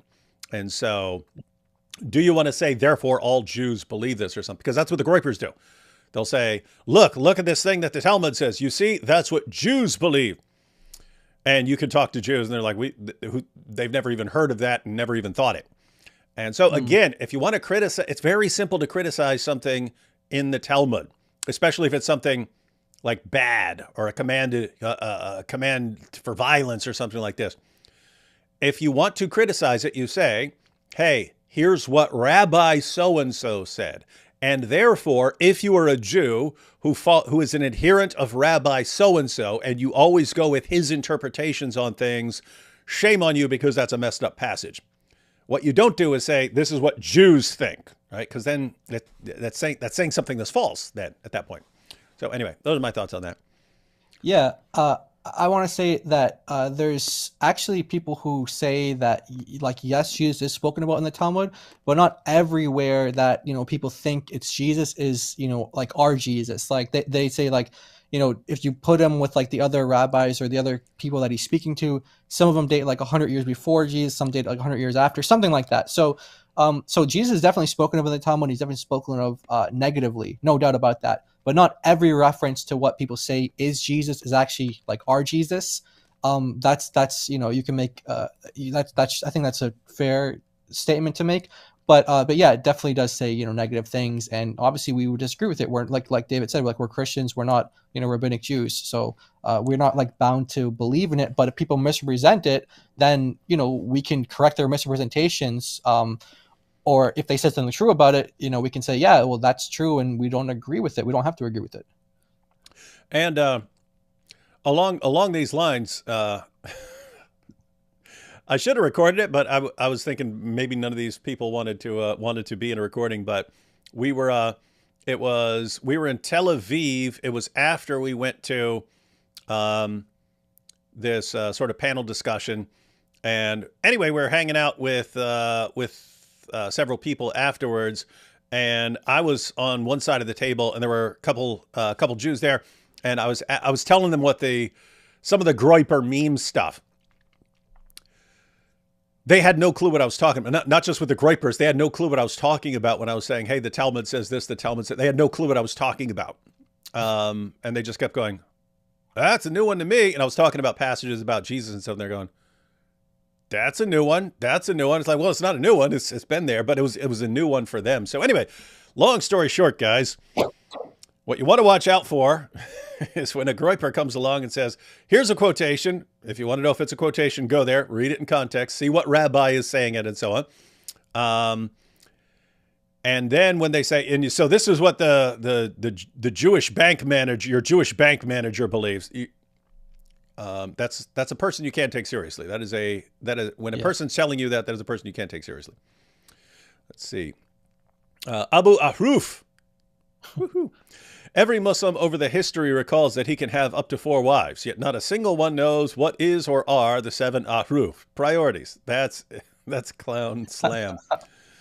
That is a good point. It's like, I mean, every da'i right now is like defending child marriage to the death right now. Like, those are the big issues, and these guys still can't even figure out what the Ahruf are and what the Kirat are and so on. Sunan Abi Dawud 203 versus Matthew 622. Yeah, Sunan Abi Dawud 203, that's the eyes of the leather strap of the anus, and then Matthew 622, that's Jesus saying the eye is the lamp of the body. I've pointed those out before. Maybe Allah should have revealed the Quran to a literate man, or given him the book already written, or told him to hire a scribe. Awful management. That's what you'd have to say. It was a pretty disastrous plan to start with. Hey, let's all just, we'll get this book and we'll preserve it by memory. Bad idea. It didn't work out. Yeah, and even the Arabic script that was used, you have Muslim scholars who say, like, this was an underdeveloped script, and that is the reason why you have a lot of discrepancies and things like that between the different readings, because of the imperfections of the script that was used. Ibn Khaldun goes as far to say that people who think that script was like excellent or great, he calls them idiots. He says, you guys are idiots if you think that this is like the best script to reveal the Quran in, because you have all these imperfections in it. You can mistake this letter for this letter, this letter for that letter. It's a lot. It's a really difficult language without the dots and the vowels. It's like impossible to make out what's going on. And you have examples of that in Islamic literature, to where people are trying to read the Quran, and instead of saying, like, the Quran in chapter 2 verse 2, this book has no doubt in it, or sorry, that book has no doubt in it. It says that book has no doubt in it. One person read the word reba as zeta, which is, instead of saying doubt, he said oil. He said that book had no oil in it. And so that story is used to show that, like, the ambiguity of the script can. You don't have the oil. You got no oil. Yeah. This guy ain't got the oil. We got the oil. You got no oil. Yeah. And so now this is one of the 7 readers, and they call him Hamza Azayat, like kind of like a play on that. Like, he's like the guy with the oil, like the oil guy, like kind of making fun of him. And so yeah, it's not a good. I mean, you know, like for Hebrew, for example, if you take Hebrew, for example, there's only like 5 letters in Hebrew that are ambiguous in terms of like if you add dots or not. But in Arabic, it's like you have like you can't make out almost anything, without these dots and marks. And that's the pattern you see. It's like one disaster after another, or one problem after another caused by what's going on with the Quran. And then someone makes something up, and then it gets treated, the explanation gets treated as like it's as good as gold. And that just happens over and over again until it's happened until it's been happening for 14 centuries. And then you get down to Farid, who just accepts it all. I mean, who just accepts that all this was working out and accepts the explanations that were made up because of the problems. And it's to where the solutions to the problems are beyond ridiculous. It's like you have way simpler explanations for this mess than the one you're putting forward. And Farid will just cling to the whatever makes him feel good about his book. Let's see. Had Allah revealed what the 7 ahruf are and given one kirat, Jews would have corrupted it. Inscrutability creates preservability. Alhamdulillah. Solved. That's a perfect Farid type response. Solved. Yeah, I wonder if the Torah had like 7 ahruf when Allah revealed it, or the Injil had 7 ahruf, or is it only the Quran that gets 7 ahruf? Let's see. So what if it say something about Jesus in the Talmud? In 2024, so Jews say anything bad about him other than we do not believe in him. Do Jews call for the unalive of people that believe in him? Why is that an issue? Yeah, I'm not familiar with that. Would be, matter of fact, that's something that I say pretty regularly, because the groypers will come along. I'll be pointing out something from the Muslim sources that is causing a problem in the world, and then Talmud will groyper will say, well, why don't you say it about the Talmud? Why aren't you going after the Talmud? Because, look, if there's a problem in the Talmud, and all of a sudden we end up with 2 billion Jews trying to impose that on me, then I'd be happy to respond to it. But as of right now, there's kind of one group that has a large number of followers in the world who are trying to impose it on me. So I'm just going to stick with that for now, until something else comes up. Until something becomes a bigger issue.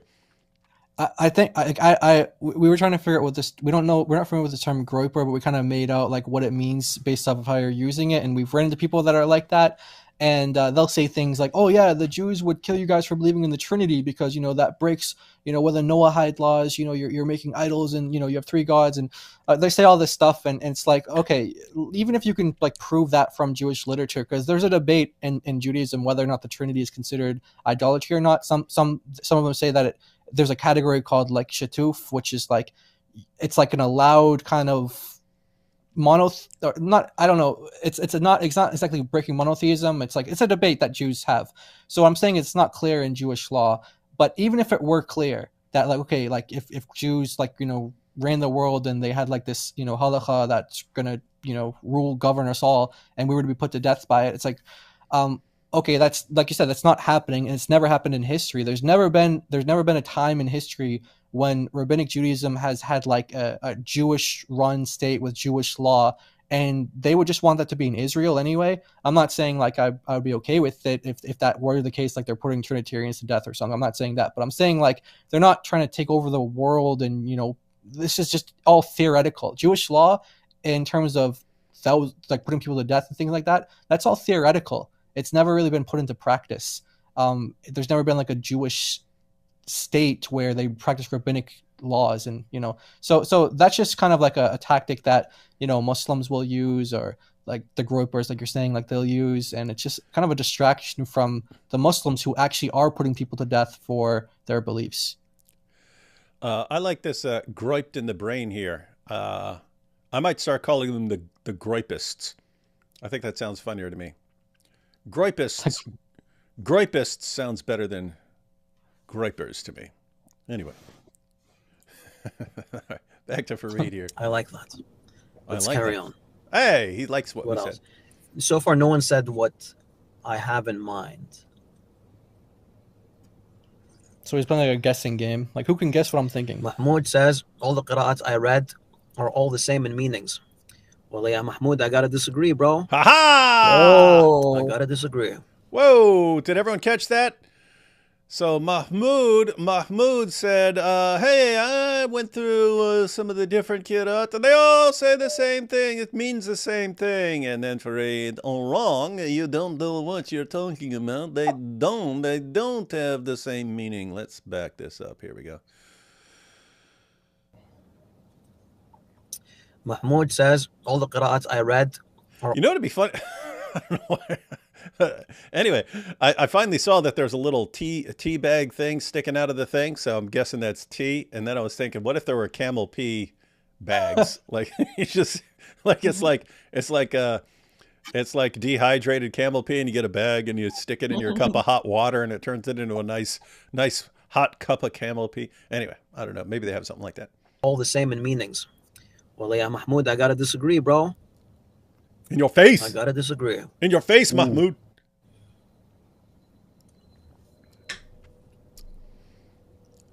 I feel like if I cut out all the pauses where he's just reading and all the tea sips, that this video would be like 2 minutes long.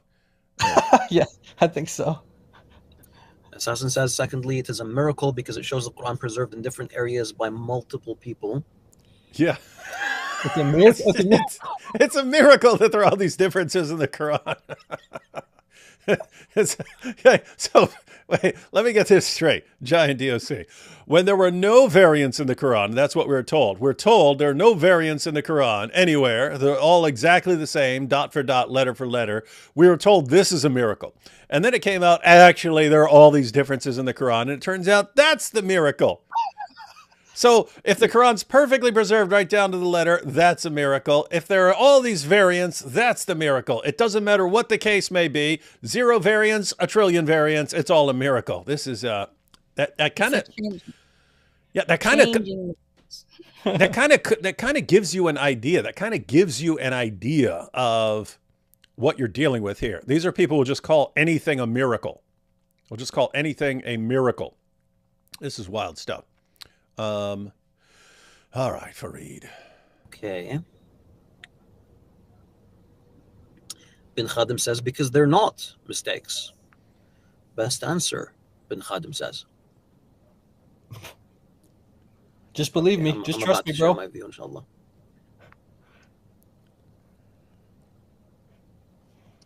Man, give us the answer, Farid.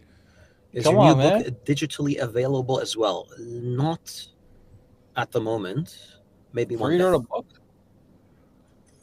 I wonder if his book's written in crayon. YSF says, so qira'at have different meanings sometimes. Most of the times, no. Most of the times they're dialectal and they don't change the meaning.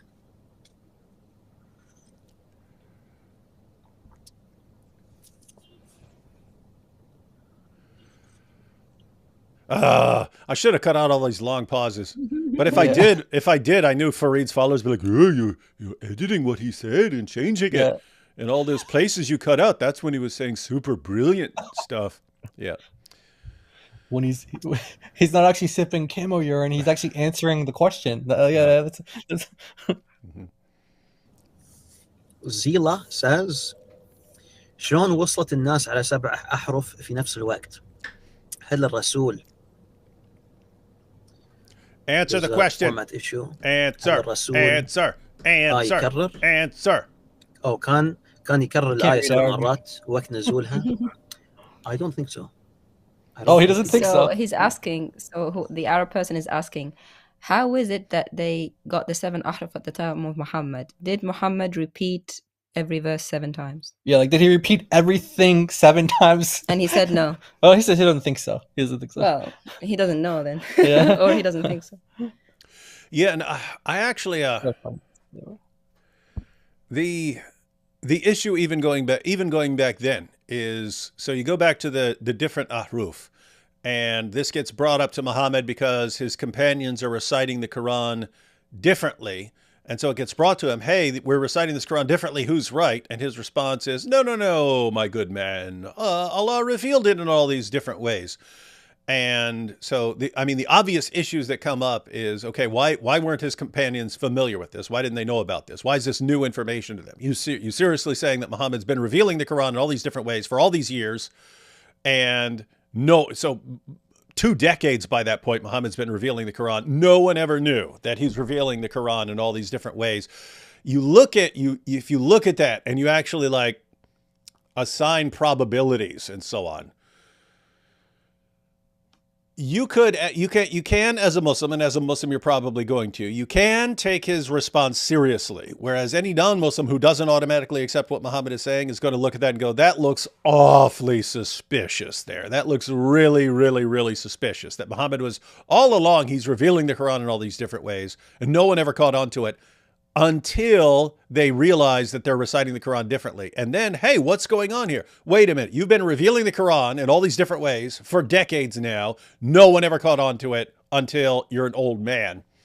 Okay, there's an obvious explanation there. But you don't go with the obvious, easy explanation. You go with the ridiculous and absurd explanation. But that's the pattern, right? It's so you've got 14 centuries of them trying to preserve this book. And in every case, there's an obvious explanation for why you ended up with the differences. And instead of going with the obvious explanation, scribal errors, they go with this absurd explanation. And then they are confused when we don't go with the ridiculous and absurd explanation. So anyway, the point is, if you have an absurd explanation, and then later on you have another absurd explanation, and then later on you have still another absurd explanation, and you have this endless series of ridiculous, absurd explanations, and you constantly refuse to go with the obvious, easy explanation, you can think of all those in terms of probabilities. Like if we were to assign probabilities, what are the probabilities that Muhammad was telling the truth on this issue and he really had received it in all these different ways and it was revealing in all these different ways and his followers just never caught on to it? What's the probability of that versus his memory got foggy and he messed up and then his companions started reciting it differently? Well, you'd have to say it's way more probable that his memory wasn't perfect, because you know that from other things.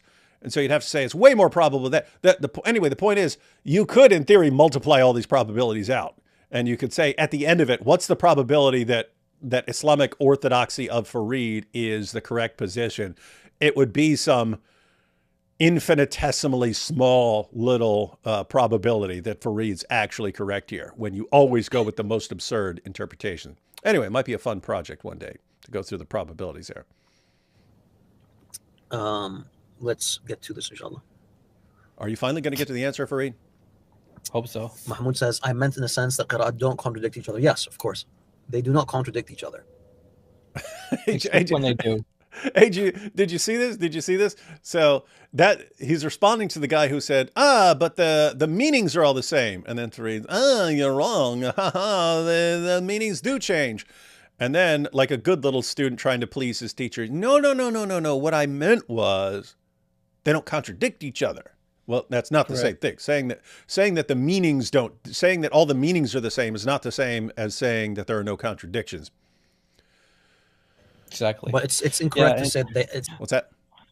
No, I was just saying, he said that, we addressed it, there are contradictions, so he's wrong, Farid's wrong on that. But yeah, the guy just updated his dawah script like on the spot. He's like, yeah, because he hit them with the guilt in the beginning. Like he said, this stuff is used by the enemies of Islam and they're not in our shoes. So basically saying, check your loyalty.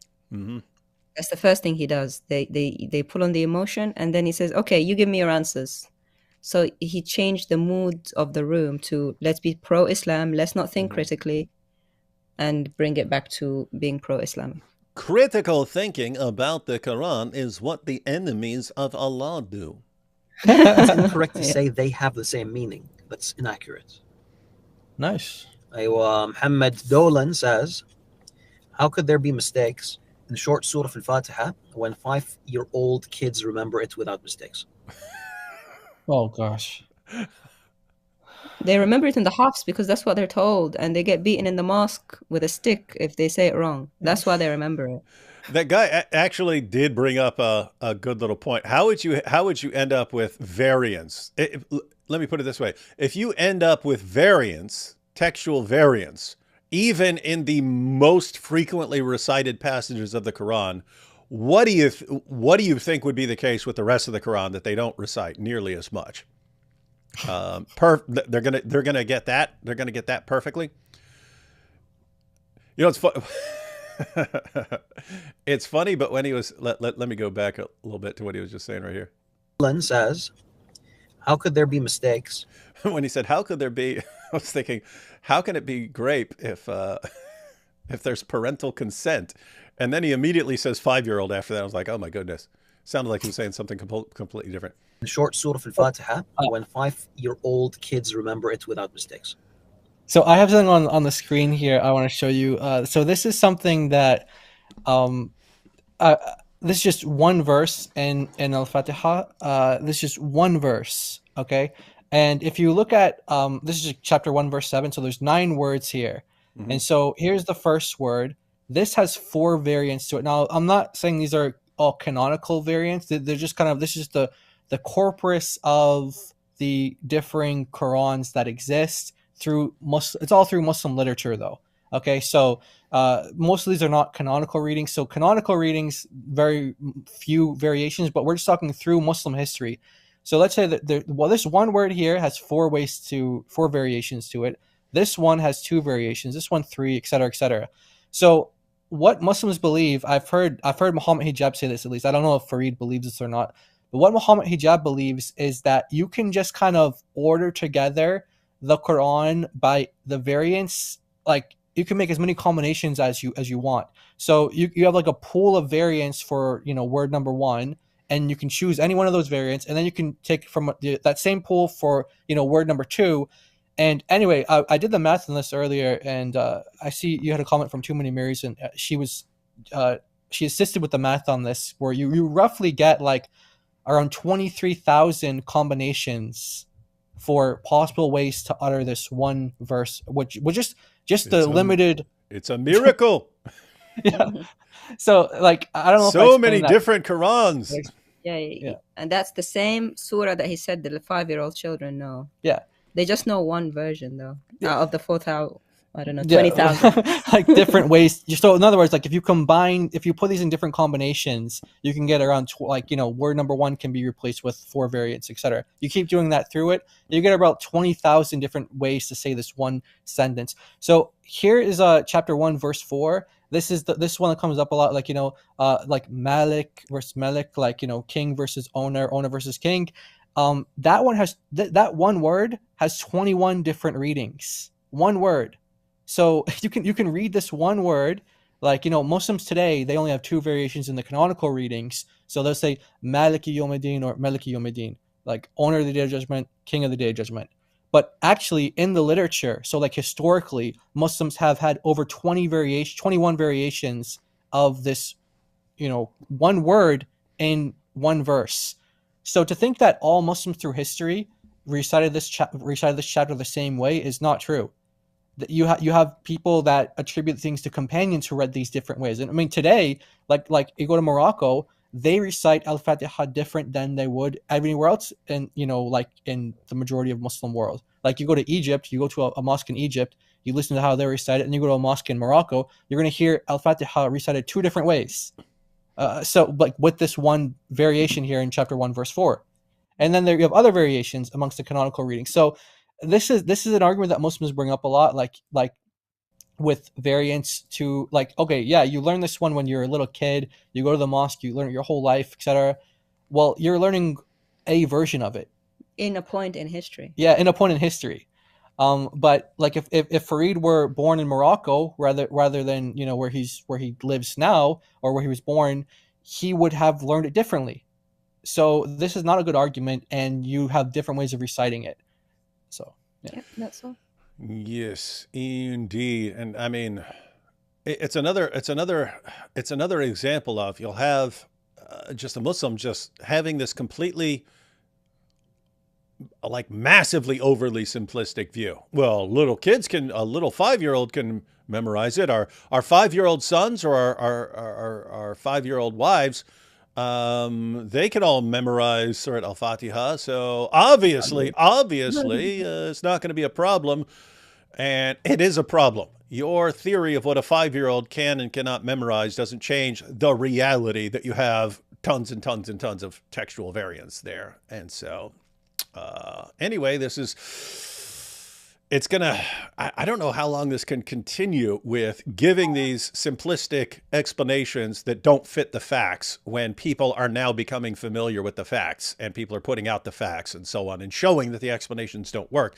You wonder how long these guys will continue clinging to these silly little explanations. Yeah. Someone get Farid a neck rest. A neck rest. That's what you say in your video? Let me fix my chair. That's what you say in your video? You're supposed to be explaining Muhammad says, Shabab, I'm just asking because my brothers who found out about Qur'an freak out. Oh.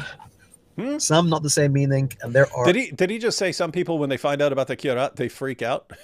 Yeah, that's the original guy who asked the question. About the mistake. Yeah, he's kind of giving background to why he asked this question. He's like, because when my brothers found out about it, they freak out. They see differences, they freak out. Why? That's amazing. That's amazing.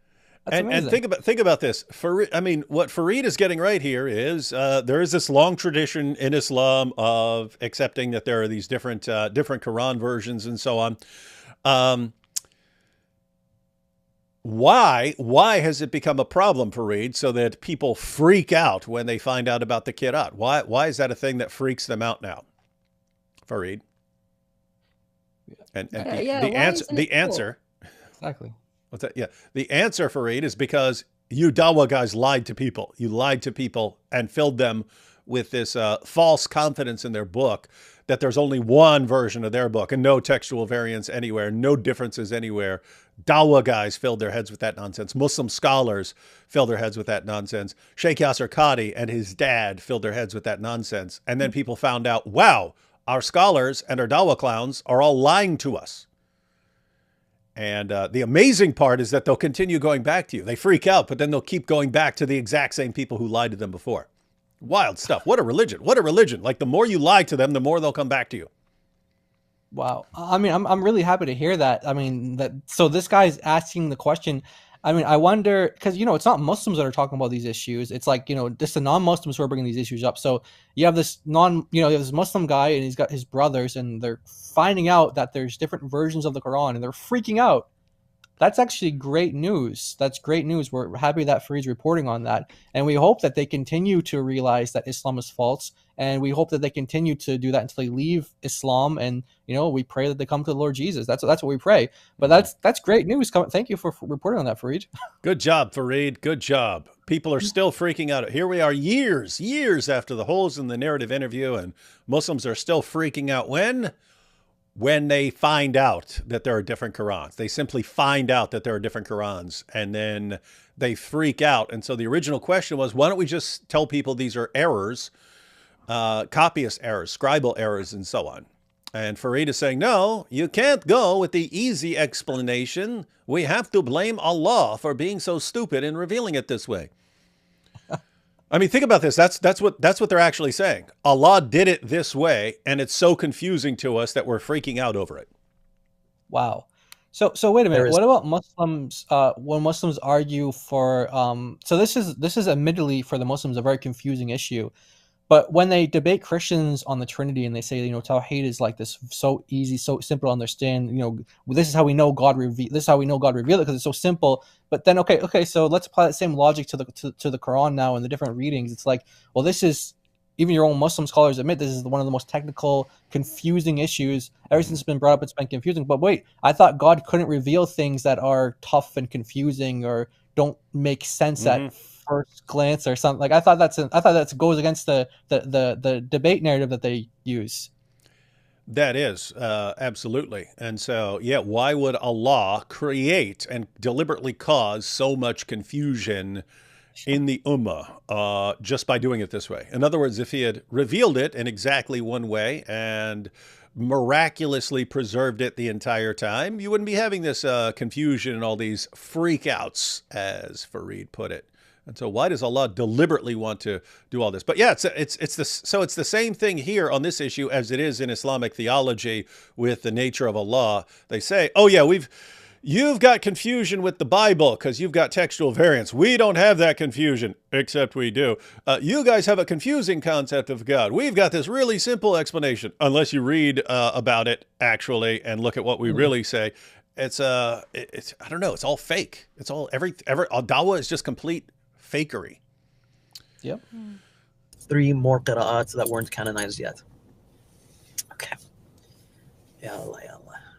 You should do a collaboration with Wissam al-Mahdi. Give us the answer, man. Been waiting, taking 9,000 sips of tea, can and you won't expand tell on us. your recent video explanation of it? God can wonder, but not in ignorance. Scalinator. I saw someone in the comments saying that the best word is marvel. It's not wonder, it's marvel. I think marvel is a good English translation. You marvel at something. Yeah, it's because it's something rare. It's not like you're ignorant about it. So I think that's a better translation. Yeah, go with the better one. Yeah. Yep. So what he's doing there is he's trying to clean up chapter 37 verse 12, where you have one reading that says like, you Muhammad, you were surprised, you were shocked, and then the other reading says, I was shocked, I was surprised. And he's trying to like get away from that meaning of surprise or shock there. And he's like, well, actually, it actually means marvel. That's actually a better translation. Mm-hmm. But what does marvel actually mean? Marvel actually means to be filled with astonishment, be filled with wonder about something. And what's astonishment? It means something great surprise. Like you're. So I think he's just unfamiliar with what these terms mean. He's just trying to avoid this problem, because you had early Muslims going back to Ibn Taymiyyah, where he mentioned this. There was an early Muslim successor. So this guy lived during Muhammad's lifetime, but he didn't actually meet Muhammad, so he's not considered a companion.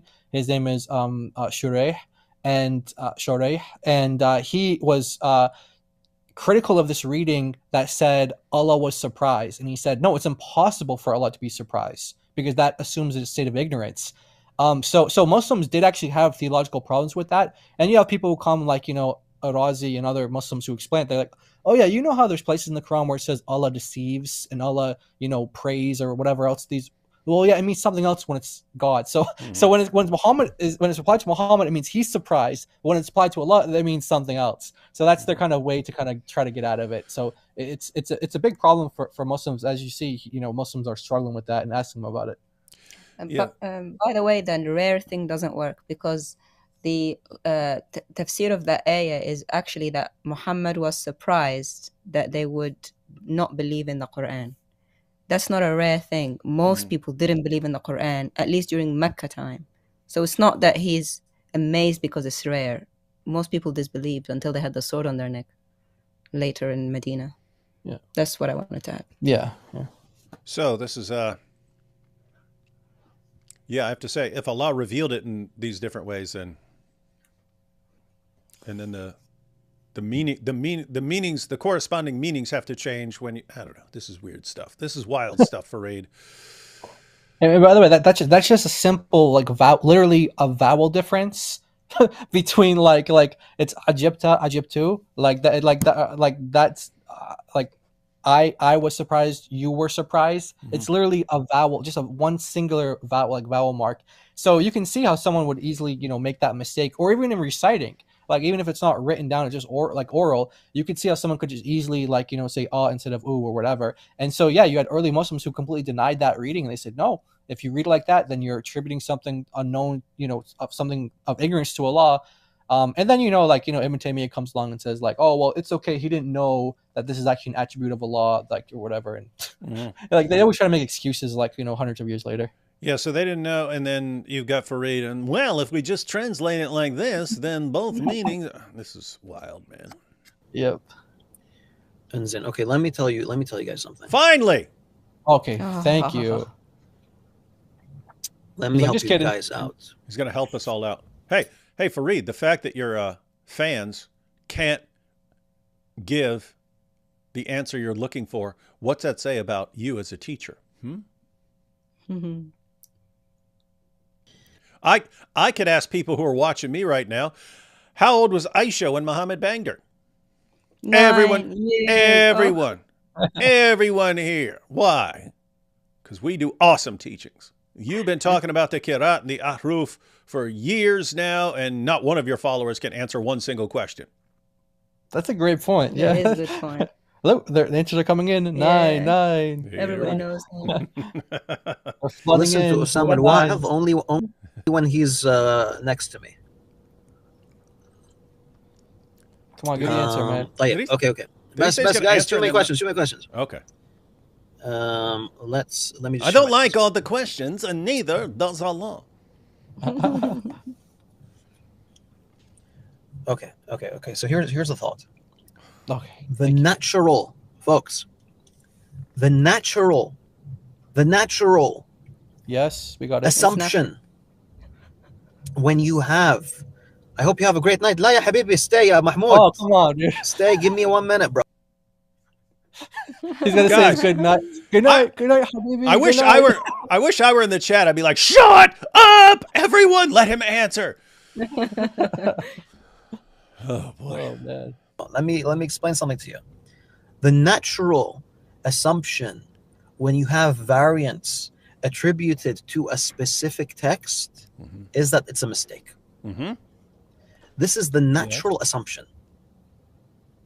If you see any text, a book, a poem, a saying, a sermon with multiple wordings, the most common assumption, the natural assumption, is to assume these are mistakes.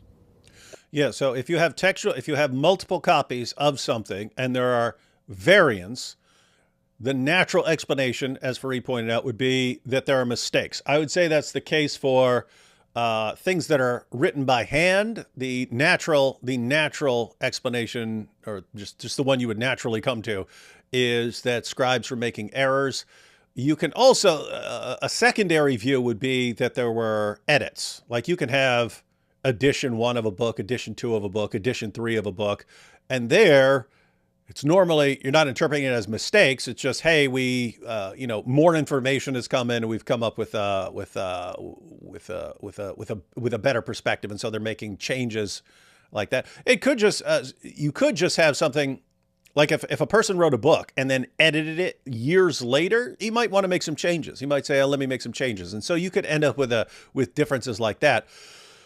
The point here is, whether you say a person was editing it or came up with new information and therefore wanted to modify it, or it's just scribes making mistakes and so on, the consistently least obvious explanation would be that God just revealed it in all these different ways and was doing it like this for years and no one ever noticed until eventually they did, and then you got and then after it came out that there are differences, then the explanation came out. And so, yeah, but let's see where he's going with this. Okay. So when you find centuries of scholarship all agreeing that there are multiple recitations to Rasulullah Sallallahu Alaihi Wasallam, or that there are multiple ways of reading the same book, then this shows that this is the orthodox position. Wow. Wasn't that one of the answers someone else gave earlier? That they just said, like, these readings have been around since the beginning. Like they think someone in the chat said that to him earlier. He was going in a bit of a different direction with it. What he's saying there is, since the obvious interpretation of variance, the natural interpretation, what he just said, the natural interpretation, if you end up with a bunch of variants in copies of a book, since the natural explanation would be someone made mistakes, and yet you have in the history of Islam centuries of Muslims saying, no, it was revealed in this way. it must just be orthodoxy. So because why wouldn't, in other words, why wouldn't they go with the easy, obvious explanation? Scribes made mistakes. Why not go with that?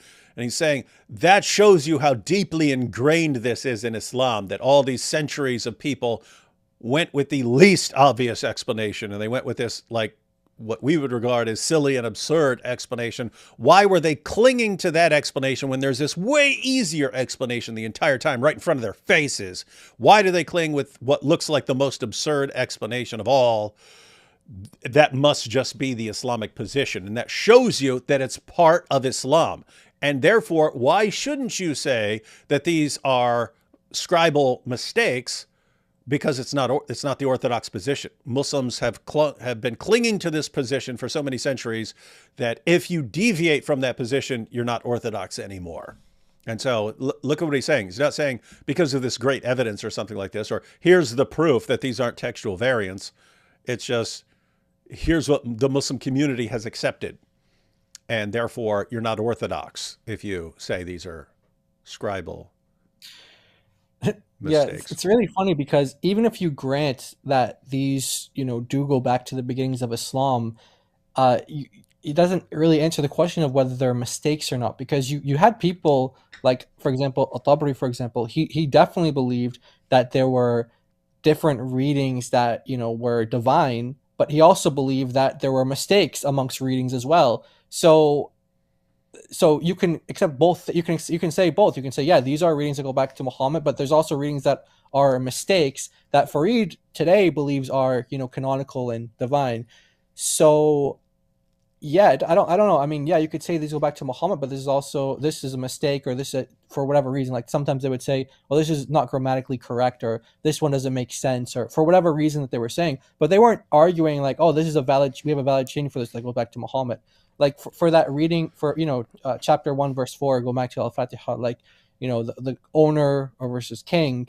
Al-Tabari's argument wasn't that, oh, we have chains for both of these, they both go back to Muhammad. His argument was, well, the reading of king makes more sense and it adds more glory to God because and it also makes more sense in the context, and he gives his reasoning why. He basically says that it's known that everybody that is a king is necessarily an owner, but the adverse is not true. You can be an owner but not a king. So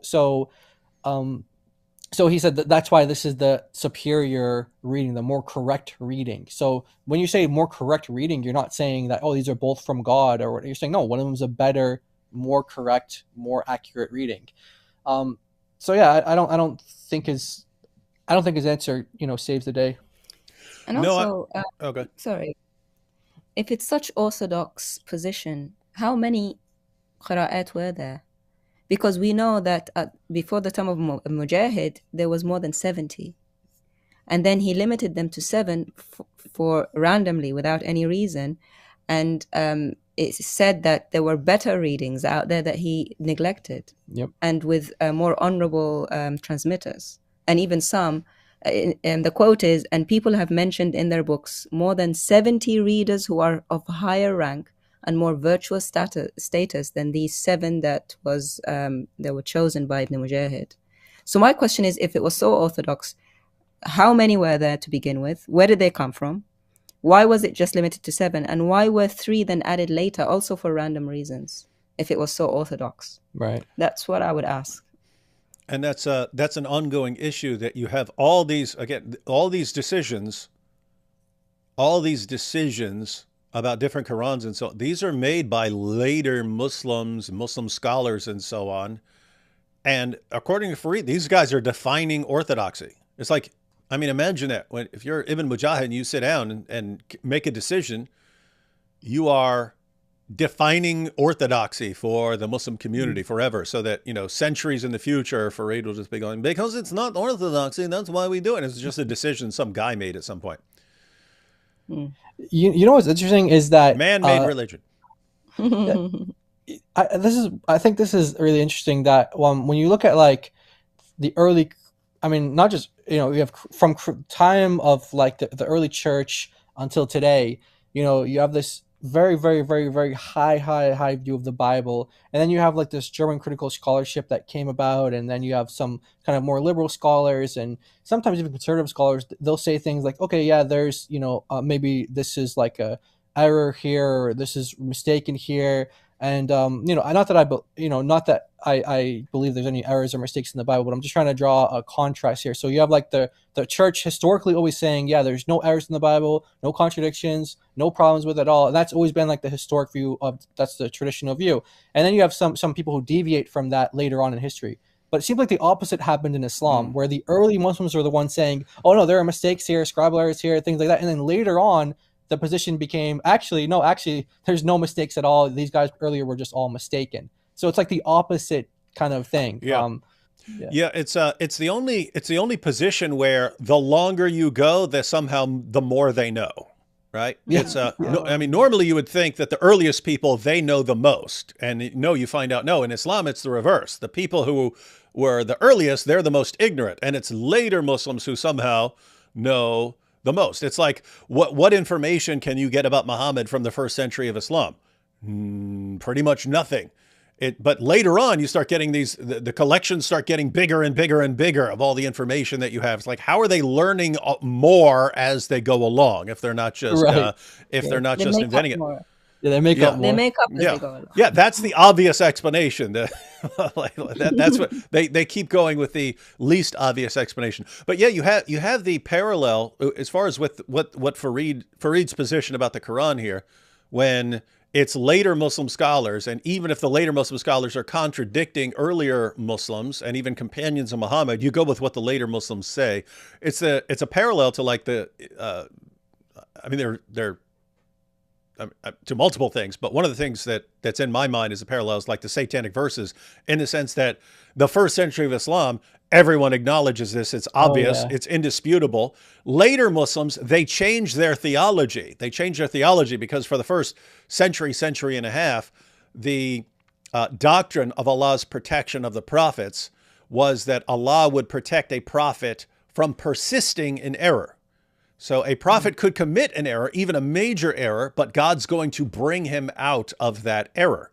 So that's the doctrine of God's protection of the prophets. Later Muslim scholars and theologians, they change the doctrine, and the doctrine changes to God will protect a true prophet from committing any sort of major error. So Allah's protection of the prophets isn't that, yes, you could commit a mistake, but Allah's going to take you out of it. He's going to protect you that way. He's going to protect you from persisting in it.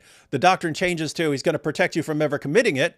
And then they have to rewrite the history. And then they throw out the story of the satanic verses, because the story of the satanic verses fit perfectly with the original doctrine. Like, that's the story. Muhammad said you can pray to these 3 pagan goddesses. And then Gabriel came up to him and said, what are you doing? Why'd you say that?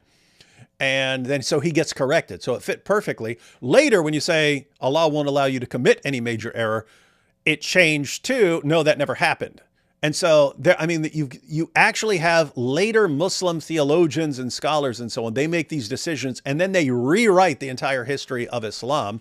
And Muslims just go with whatever these guys say. And so they'll say, okay, all these early guys were ignorant, or they were liars, or it was all fabricated, or something like this, because of what the later Muslim says. Instead of saying, hey, if the later Muslim contradicts your earliest sources, then why are you going with the later Muslim? Anyway, it's the same thing here.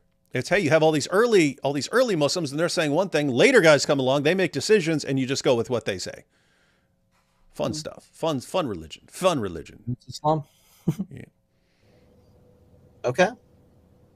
That's the first point. That's one point. What did Adam say? Adam had a good point. I forgot what Adam said. Folks, remind me what Adam said. Well, how good? Adam, remind me what you said. Yeah, Adam. It was a good point. So good. But yes, the first thing is, the natural assumption is that these are mistakes. When everyone is saying, no, the Quran is actually revealed in multiple modes, then this makes sense. Then this has to be the orthodox position.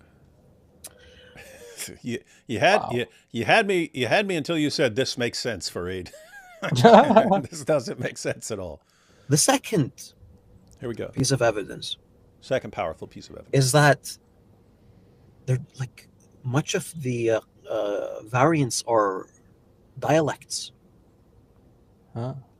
When you have multiple dialects, you don't assume that these are mistakes. أيوة شوفوا check out what Adam says. He says قراءات were not developed gradually. They were there from the start and were acknowledged. That's it. He just said the kirat were there from the beginning and were acknowledged. By who? Yeah, by who? Where was Ibn Mujahid in the beginning? Hafs wasn't born then. Yeah, he was. I don't even know what to do at this point. Yeah, they were acknowledged all along. They were acknowledged all along. And this, guys, this is everyone who's watching. This is Farid can say that because he thinks that you can explain all the kirat in terms of the ahruf. And so if he says, hey, the ahruf go back to the beginning, therefore the kirat go back to the beginning, and so on, not realize that's what's under investigation, Farid. That's what's under investigation, whether you can explain these things as somehow going back to the ahruf. That's what's in dispute. And we think your explanations are terrible and awful. And you're treating your interpretation as just the orthodox position, that somehow all this goes back to the ahruf. And therefore they always knew about the kirat and they've always been affirmed. If they were not there from the start. Mm-hmm. I think that also, like, if he's admitting that, a lot of differences between the, qira'ats, like alayhim, alayhum, like they're just dialectical or whatever. But then Muslims also agree that the ahruf are not dialects differences because, they're from different tribes. They're both from Quraysh, from the same tribe. If that's agreed upon, by most Muslims, of course you have deviant opinions and stuff like that, but most of them, they know they're not dialects. Well, then the qira'at that are dialects, how can they be derived from the ahruf if the ahruf aren't dialects? And notice also that he oversimplified again. He said everyone agreed. That's not the case. Yeah, that's the other ongoing problem, because you guys have been pointing out that no, you've had a bunch of different perspectives, and if you go back to early Muslims, they did understand things as scribal errors and things like that. And so, I mean, it's multiple things. So you've got ahruf. Farid will pretend he knows what the ahruf are. He doesn't. He's taken a position. He's given his interpretation that he then treats as if it's as good as gold, when in reality, no one has any clue. Because anyway. So no one knows what the ahruf are. He takes his perspective on them and treats it like it's as good as gold. And then he has his view of what the kirat are, that they ultimately go back to the different ahruf and so on, which he also... You can have all kinds of different perspectives on this. He just goes with his perspective, and then I don't know. It's just over and over again. He makes a decision on something and goes with the scholars who have affirmed that position, and then acts like that's the only position, and then here's the big step: acts like it makes sense. It's this, therefore this makes sense. This is my position, and here's people who agreed with me, and therefore it makes sense. Farid, that's what we're pointing out. The position doesn't make sense at all. Not sure what to do here. Yeah, and notice how, you could say, oh yeah, these differences in different Qurans did go back to the beginning, to the point where you have Ibn Mas'ud, for example, saying I'm not gonna give Uthman my Quran to burn, and I'm ordering the people of Kufa, don't give your Qurans up. Because of different dialects. Dialects. Yeah, we're just going to burn all these different dialects. He used to scrape two surahs from the Mus'haf. He used to remove them from the Mus'haf. Yeah. Surah 113 and 114. He took them off. Yeah, and that's, Ibn Taymiyyah acknowledges that. He's like, yeah, you had some companions who took off 2 surahs, and you had other companions who added two. Yeah. So you have some companions... We don't have those surahs in my dialect. Yeah, there's no way to say those words in my dialect, and therefore Allah can't reveal them in my dialect. Yeah, exactly. And so it's like, okay, so they don't agree on what the Quran is. So if he wants to say there's disagreement among the companions on what the Quran is, and you have some companions who say things like, oh, they're trying to make me say the Quran like that, but I'm not going to because I think that they're misguiding me. But that has become the standard reading. So yeah, I mean, he's right that all the companions disagreed on these different readings, and maybe what he's saying is like they disagreed. They all thought that they got it from Muhammad, but they didn't agree that there's like this. They thought that the others were wrong. Like they thought the others were wrong. They didn't just think like he revealed them all these different ways. Like they go to Muhammad saying, which one is it? Is it this way or is it that way? So it's like they didn't just think like, oh yeah, these all came from him. No, they didn't think that. But if this was a view, but Farid knows better. Yeah. That was introduced later on, you'd have these two views. You'd have two views. Whoa! Did you just catch what he said? He's saying you had the fact that the obvious interpretation is that it's errors, and yet Muslims have consistently said no, it's revealed in all these ways. He said if that were a later invention, then you would have two views. You'd have the view that it's errors, and you'd have the view that it was revealed in all these ways. But you don't. He's saying you have one view. Now, didn't you have two views? Exactly. Isn't that it? You had the view that said these are mistakes. Yeah, you do have two views. Yeah, so Farid is ignorant of one of the views, and therefore he thinks there's only one view. Let's go back to just make sure that's what he was saying. They were there from the start and were acknowledged. That's it. If they were not there from the start, if this was a view that was introduced later on, you'd have these two views. Which you do. You'd have two views. Which you do. So back to the camel yarn. But you only think about what he just said. If this were something that were invented later, you'd have two views. Okay, you do have two views. Therefore, it was something that was invented later. Farid, thank you. Have one view. That's a syllogism, Farid. You only have one view, which is the Quran is revealed in multiple modes. Okay. Oh wait, so is he saying that you'd have two views? Like one view says the Quran is only revealed one way, and another view saying no, it came in all these different ways. He's confusing ahruf with qira'at. He's saying modes, which means ahruf. Oh, he's mixing between. He's mixing them. Okay, so he's saying like, okay, on one hand you'd have one view that says there's only. I think he might be saying like you'd have one view that says there's only one reading of the Quran. And you have another view, so there's like clashing views. But because they only always said there's multiple, Qurans, that's how we know that's the Orthodox view. Farid, you're gonna have to clarify that. Yeah. So he basically he already said what the Orthodox view is, right? He explained this is the real reason why you don't say they're mistakes. So you don't say the mistakes because we've had centuries of Muslims consistently saying this one thing. Therefore, since they're not going with the obvious interpretation, namely these are mistakes, and they're going with the silly interpretation, therefore you'd have to say that is the Orthodox position. That's orthodoxy. Oh, okay. And then he says, after that, he says, if this explanation were the Orthodox explanation, according to him, that all the different qira'at and so on go back to Muhammad, all the variants go back to Muhammad, saying, if this were something that was invented later, if later Muslims came up with this theory, then you would expect that you have two views. You have the view that it's mistakes and the view that all of this somehow all these variants go back to Muhammad. But you don't. You've got one. That's the point. No, you actually have the two. We have records of the two views. And so he's saying if this came along later, then there'd be two views. Okay, you do have two views. You have to modify the syllogism because that'd be a fallacy, but yeah, he's saying if this were the case, you'd have two views. We do have two views, Farid. We saw him. We saw him on the screen. Right. Yeah, I mean, you have like Muslim scholars who pick up on this and they say like, oh yeah, this group, like I think they attribute it to the Shia or something like that. And the Shia are arguing against the Sunnis and saying things like, hey, you guys say like, why do you guys have all these different versions of the Quran or whatever? Like you guys have these, because the Shia, they only believe that there's one harf. They don't believe in 7 ahruf for in terms of hadith.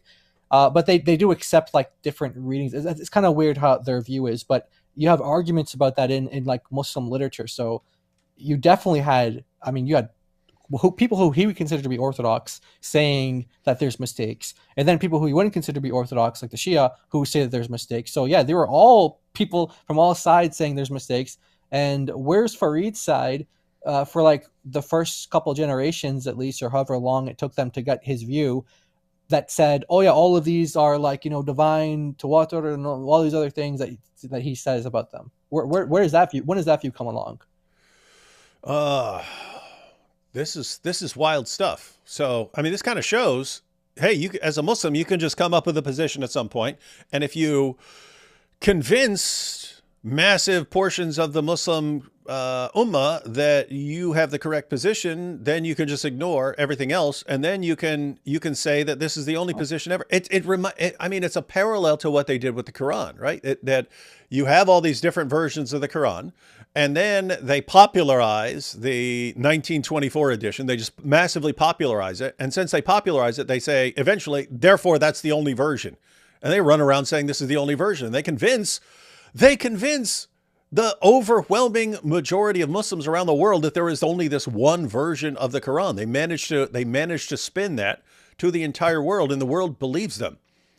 But it's the same thing. It's, hey, if you convince a ton of people that is the only position, they'll think that's the only position, and they'll roll with it. And then you say, well, how could there be other positions if so many people believe that there's only this one position?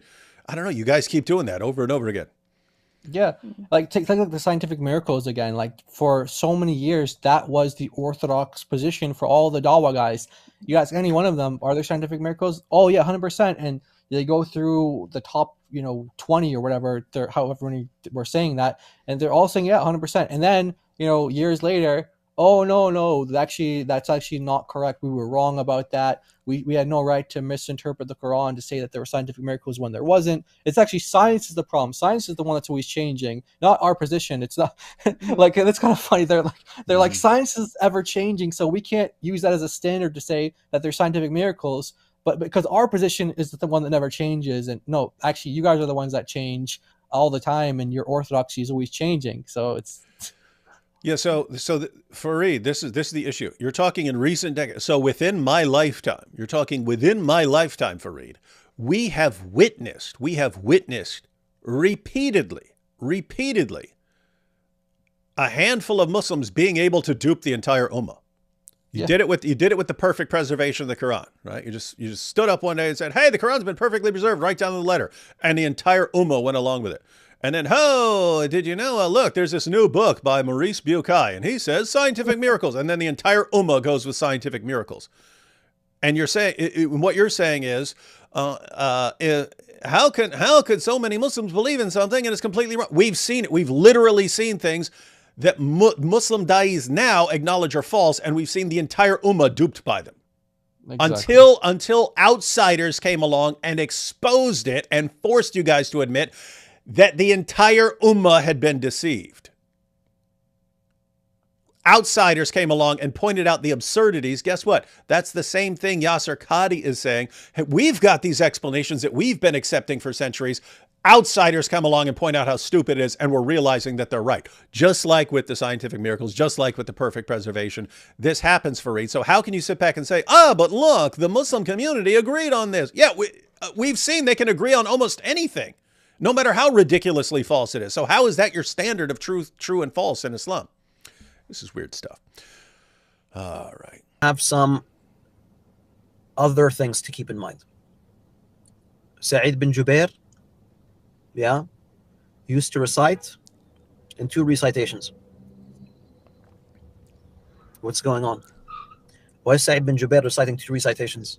In Ramadan, in one night, he recites the recitation of Zayd bin Thabit / Uthman bin Affan. And the other night, he's reciting the recitation of Ibn Mas'ud. Nice. Smart. They all got the same accent, by the way.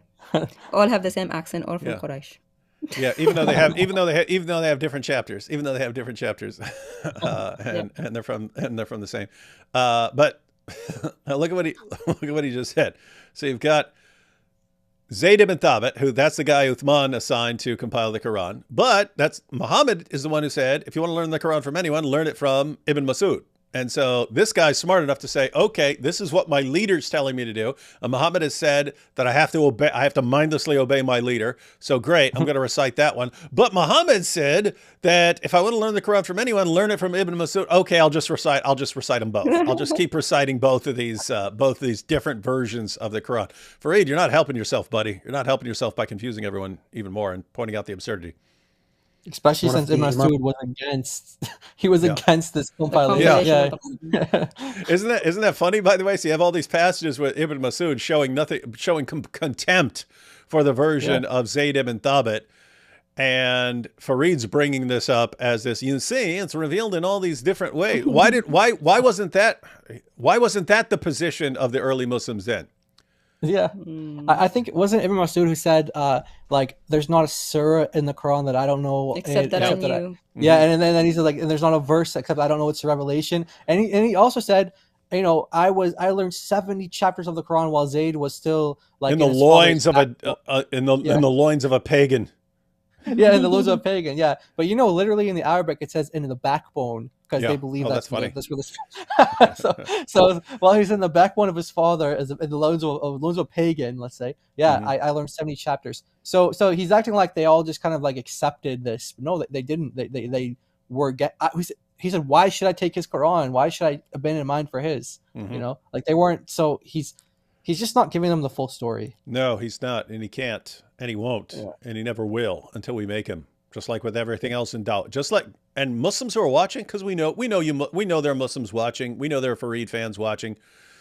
Guys, like what does it take? What does it take that your dawah guys will keep giving you an explanation and pretending that this accounts for the evidence when they don't give you the evidence? And non-Muslims have to come in and say, here's what the evidence is, the real evidence is from your sources.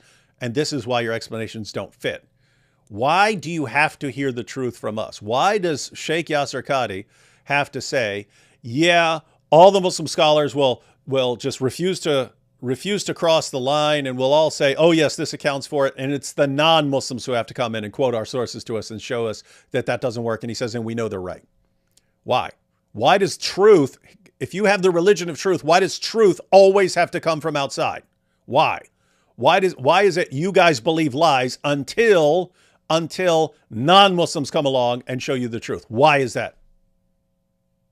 I really want to know. I really want to know how you take your religion as the truth when the only truth that it ever has comes from outside. Outsiders coming along saying, let's explain the truth to you. And then you flipping out for years until you finally agree. The Ummah, or of the Imams of the Tabi'een. Why is he reciting two recitations if there's only one recitation? Okay? And then you have Ibn Sirin. And these are, by the way, like authentic attributions to these ulama. And you'll find the stuff like in Masahif Ibn Abi Dawood and I think Kitab al-Dani, like one of al-Dani's books. Jami' al-Bayan, if I recall correctly. You find stuff like this. In those works, in these early works. There's still a few minutes left. I don't know if he's going anywhere else. But yeah, you find Ibn Sirin saying, I wish I could memorize multiple recitations. Well, if they're so similar, it shouldn't be terribly difficult, right? If it's just dialectical differences. Because it was difficult for him. I don't know if he has another point after this one, but I don't get how this helps answers the question. Like, no. I mean, you know, like if this guy tells his brothers who are freaking out about the differences that actually, hey guys, all the companions had different all the way back. Yeah. It was an open secret from the beginning. I don't know why you just caught up to it now. It's just going to confirm that like, you know, they're like they're lying. Yeah, it's going to confirm that they should have been freaking out from a long time ago.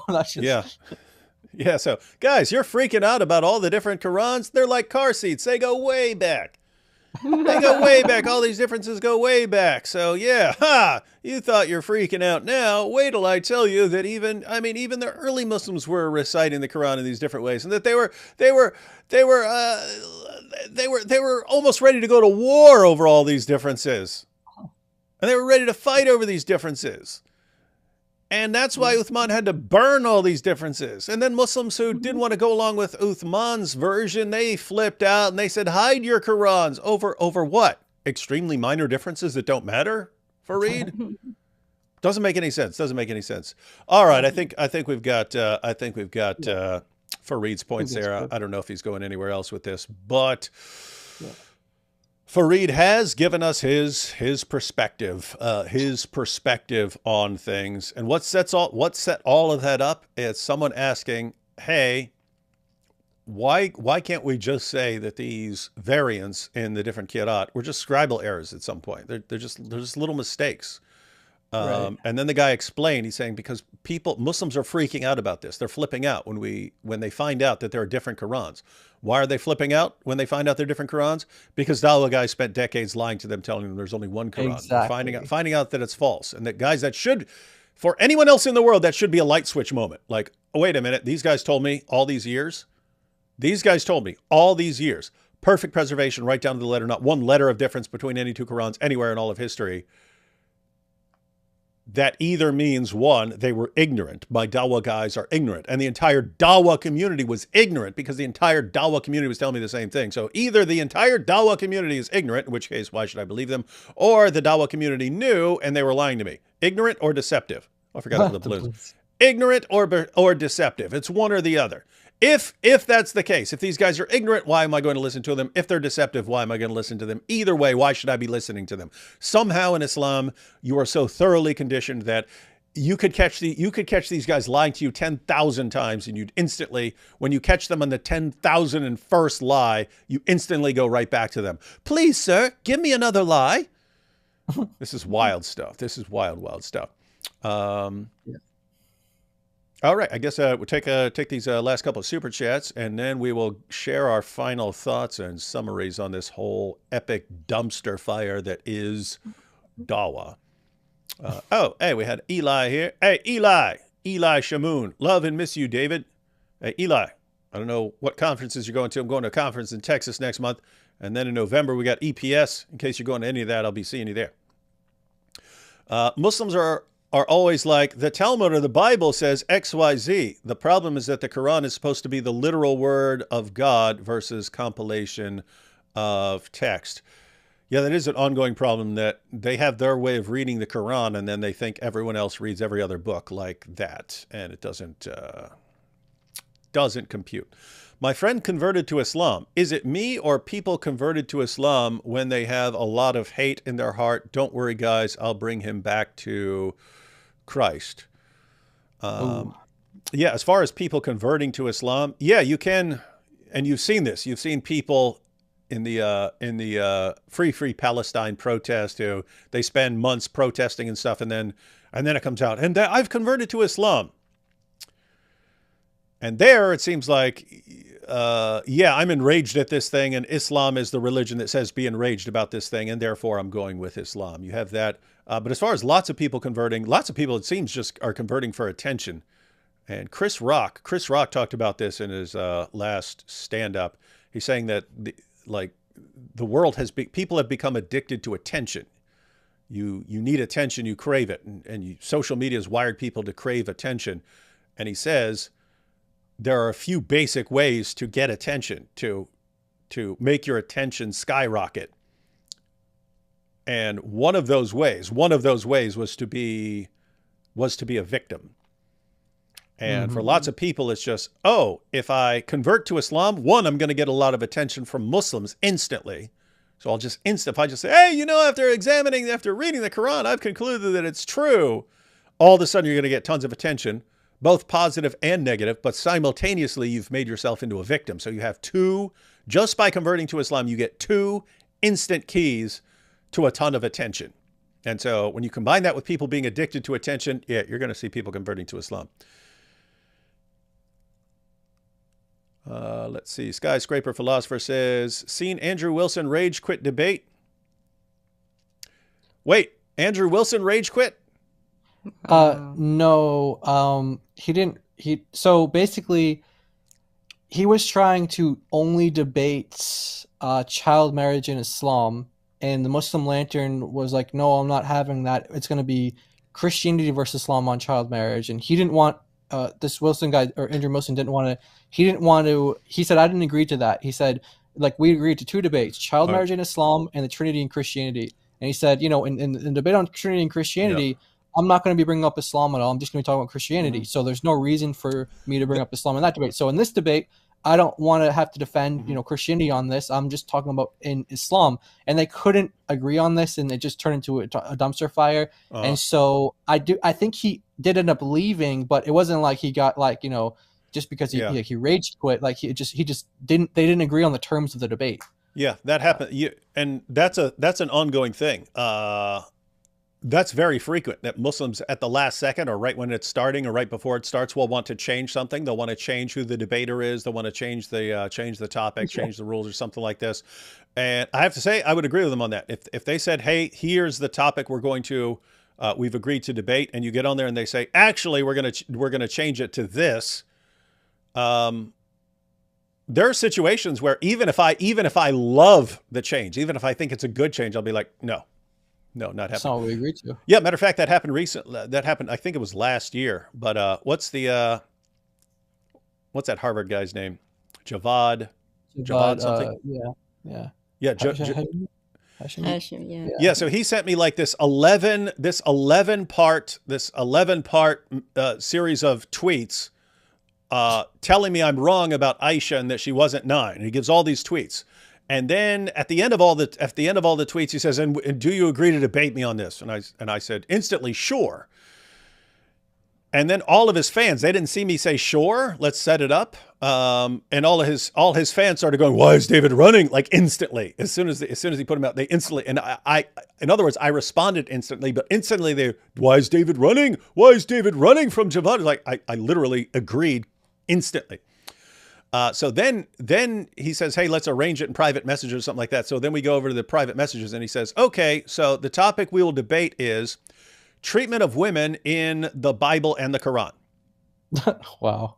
And notice what was the issue that he challenged me on? Aisha. The age of Aisha. Yeah. And then it becomes treatment of women in the Bible and the Quran.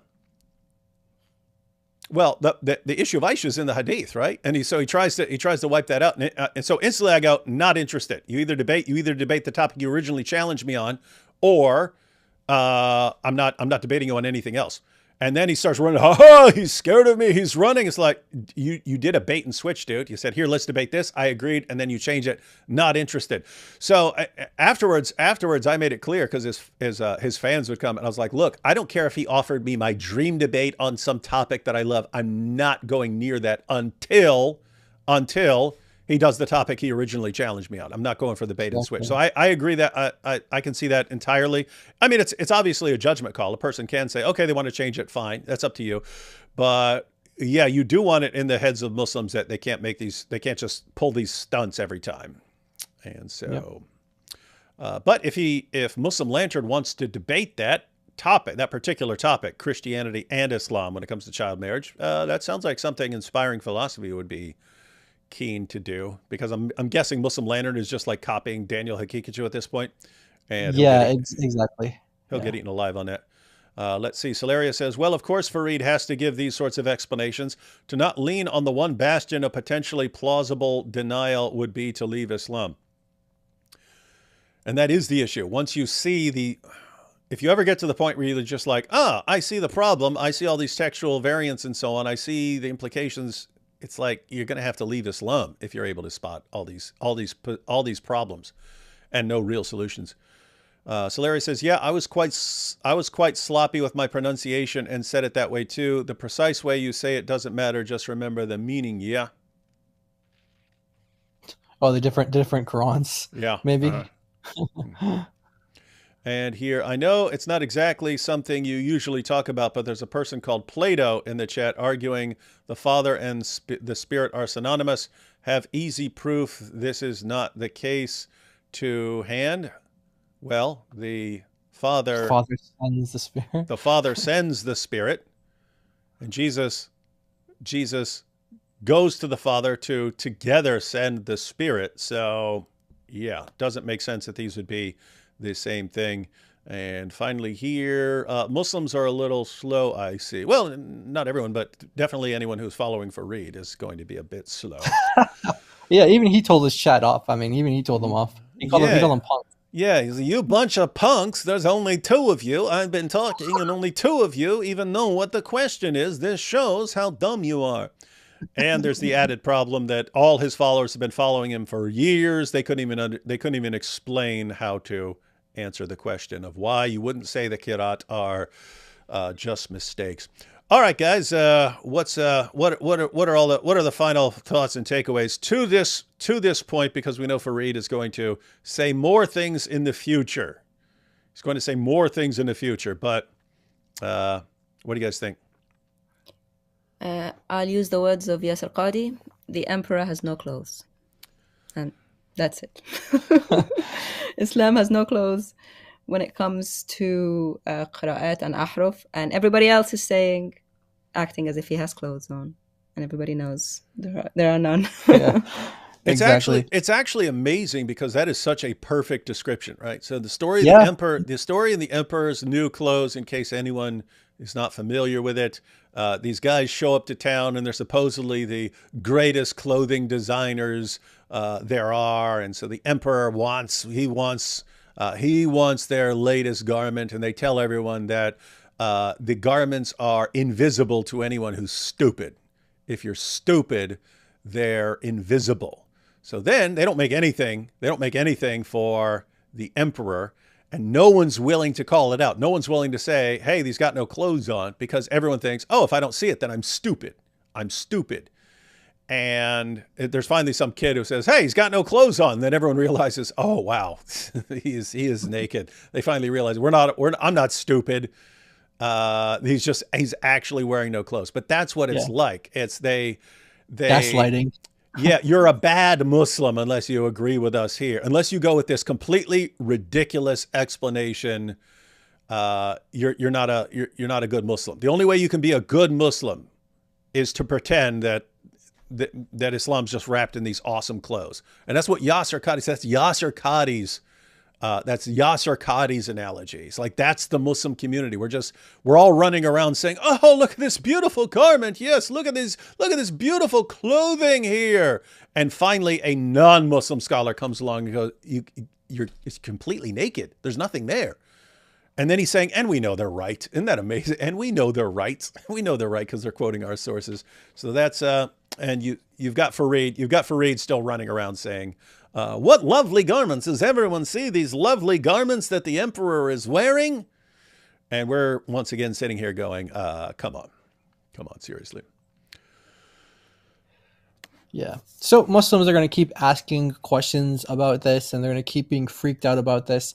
And so the Muslims, I think you were right, David, that the Muslims who, hear what you have to say, and then they go over to like Farid, see like, okay, can you answer this? Like, can we actually say that? Can we say these are mistakes? That's what makes most sense to me. And so they're going to keep hearing this. They're going to be dissatisfied by Farid's answers, the same things he's been saying over the years, and all the other Muslim dawah guys. And at the end of the day, to all those Muslims listening, to all the ones who are interested in searching out the truth of these matters, look, it's clear that there are holes in the standard narrative. The standard narrative does have holes. And you guys need to realize that there's no patching it up. There's no patching up. There's too many holes. You can't patch it up. The boat is going to sink. And so, yeah, we encourage you guys to keep questioning, to keep looking into things. And eventually you're going to see that Islam is false. And once you realize that, it's going to open up a whole, Pandora's box. You're going to say, if they lied to me about the Quran, what else did they lie to me about? Well, we can tell you they lied to you about Jesus. They told you he's not the Son of God. They told you that he wasn't crucified. They told you he didn't die for your sins. They didn't rise from the dead. So again, keep studying, keep looking into these things, and pray about the truth of these. and you're on your pursuit to the truth. We pray, and we, if you're sincere, you're going to end up believing that Jesus is Lord. He did die on the cross for your sins, and he rose from the dead 3 days later, defeating death. And that's our prayer for all of the non-Christians that are watching. So we hope that for them as well. But specifically for the Muslims, you guys keep going back to Farid. You're not going to get your answers from him. He's not going to satisfy you with answers, because Islam can't do that. They can't give you that satisfactory answers for these questions. They just lie, make things up. And I think it would be good for Muslims to kind of take a step back at some point and think, okay, if my religion just requires me to keep saying the emperor has beautiful clothes on when the emperor is butt naked, right? The emperor is just standing there butt naked in front of everybody. If your religion just requires you, even after the little kid calls him out and says, hey, he's got no clothes on. If your religion requires you to keep saying, no, he's got beautiful clothes on. I can see with my own eyes that he doesn't, that he's completely naked, but he's got beautiful clothes on. He's got beautiful clothes on. Farid thinks I'm not a good Muslim unless I keep saying he's got beautiful clothes on. If your religion requires you to do that, then the next question is, why is your religion requiring you to say that? And you think, oh, it's because God has revealed this and God is telling me to keep saying that the emperor has beautiful clothes on. God requires me. If I want to be obedient. So the question is, why do you think that that comes from God? Why do you think that comes from God? And I'm asking you a serious question. Why do you think this religion comes from God at this point? When we see all these problems, and then your dawah guys compel you to accept all these ridiculous explanations, and we're sitting here thinking, why? Why do you think this is actually from God? I understood why you thought it was from God 10 years ago, when it was all perfect preservation of the Quran and scientific miracles and so on. That's all been exposed and debunked, even according to your dawah guys now. So I don't even know what your reasons are for believing in Muhammad anymore. I can't understand it. Every single argument you've used has been completely debunked, and the arguments that were used were by these same guys who keep lying to you. And so when I ask a Muslim, hey, why do you believe? It always comes back to lies. And so why are you accepting all the lies? Oh, because I believe I have to accept the lies because my religion is true. Why do you believe in the religion? Why? Because of all these lies. It's so weird. It's so insanely weird. And you just have to step back. Guys, so Muslims, that's a good question. Sit back and think, why do I believe in this stuff? And try to give answers that aren't based on some lies that the same liars told you. Show me. I would love to hear it. I'm completely serious.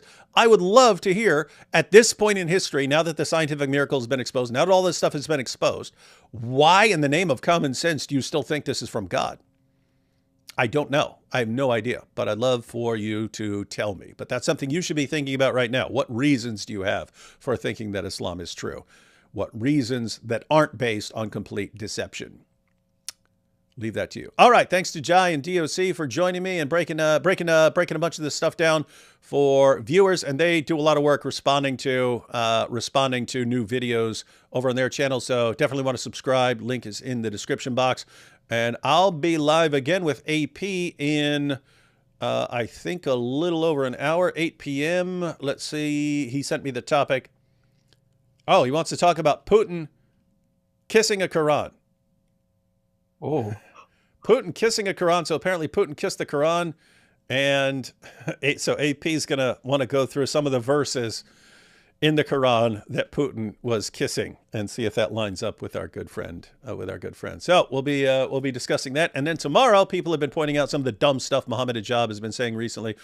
Tomorrow evening back here on my channel, we'll be going through some of the Mohammed Hijab's comments from his recent discussion with Sneeko, specifically him saying that the Jesus of the Bible is a coward.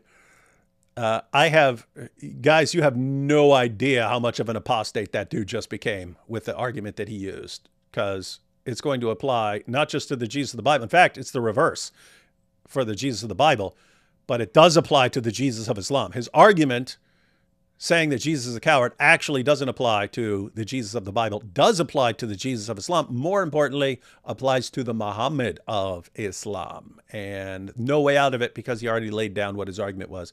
That'll be tomorrow. Catch y'all tonight in the bar. God bless.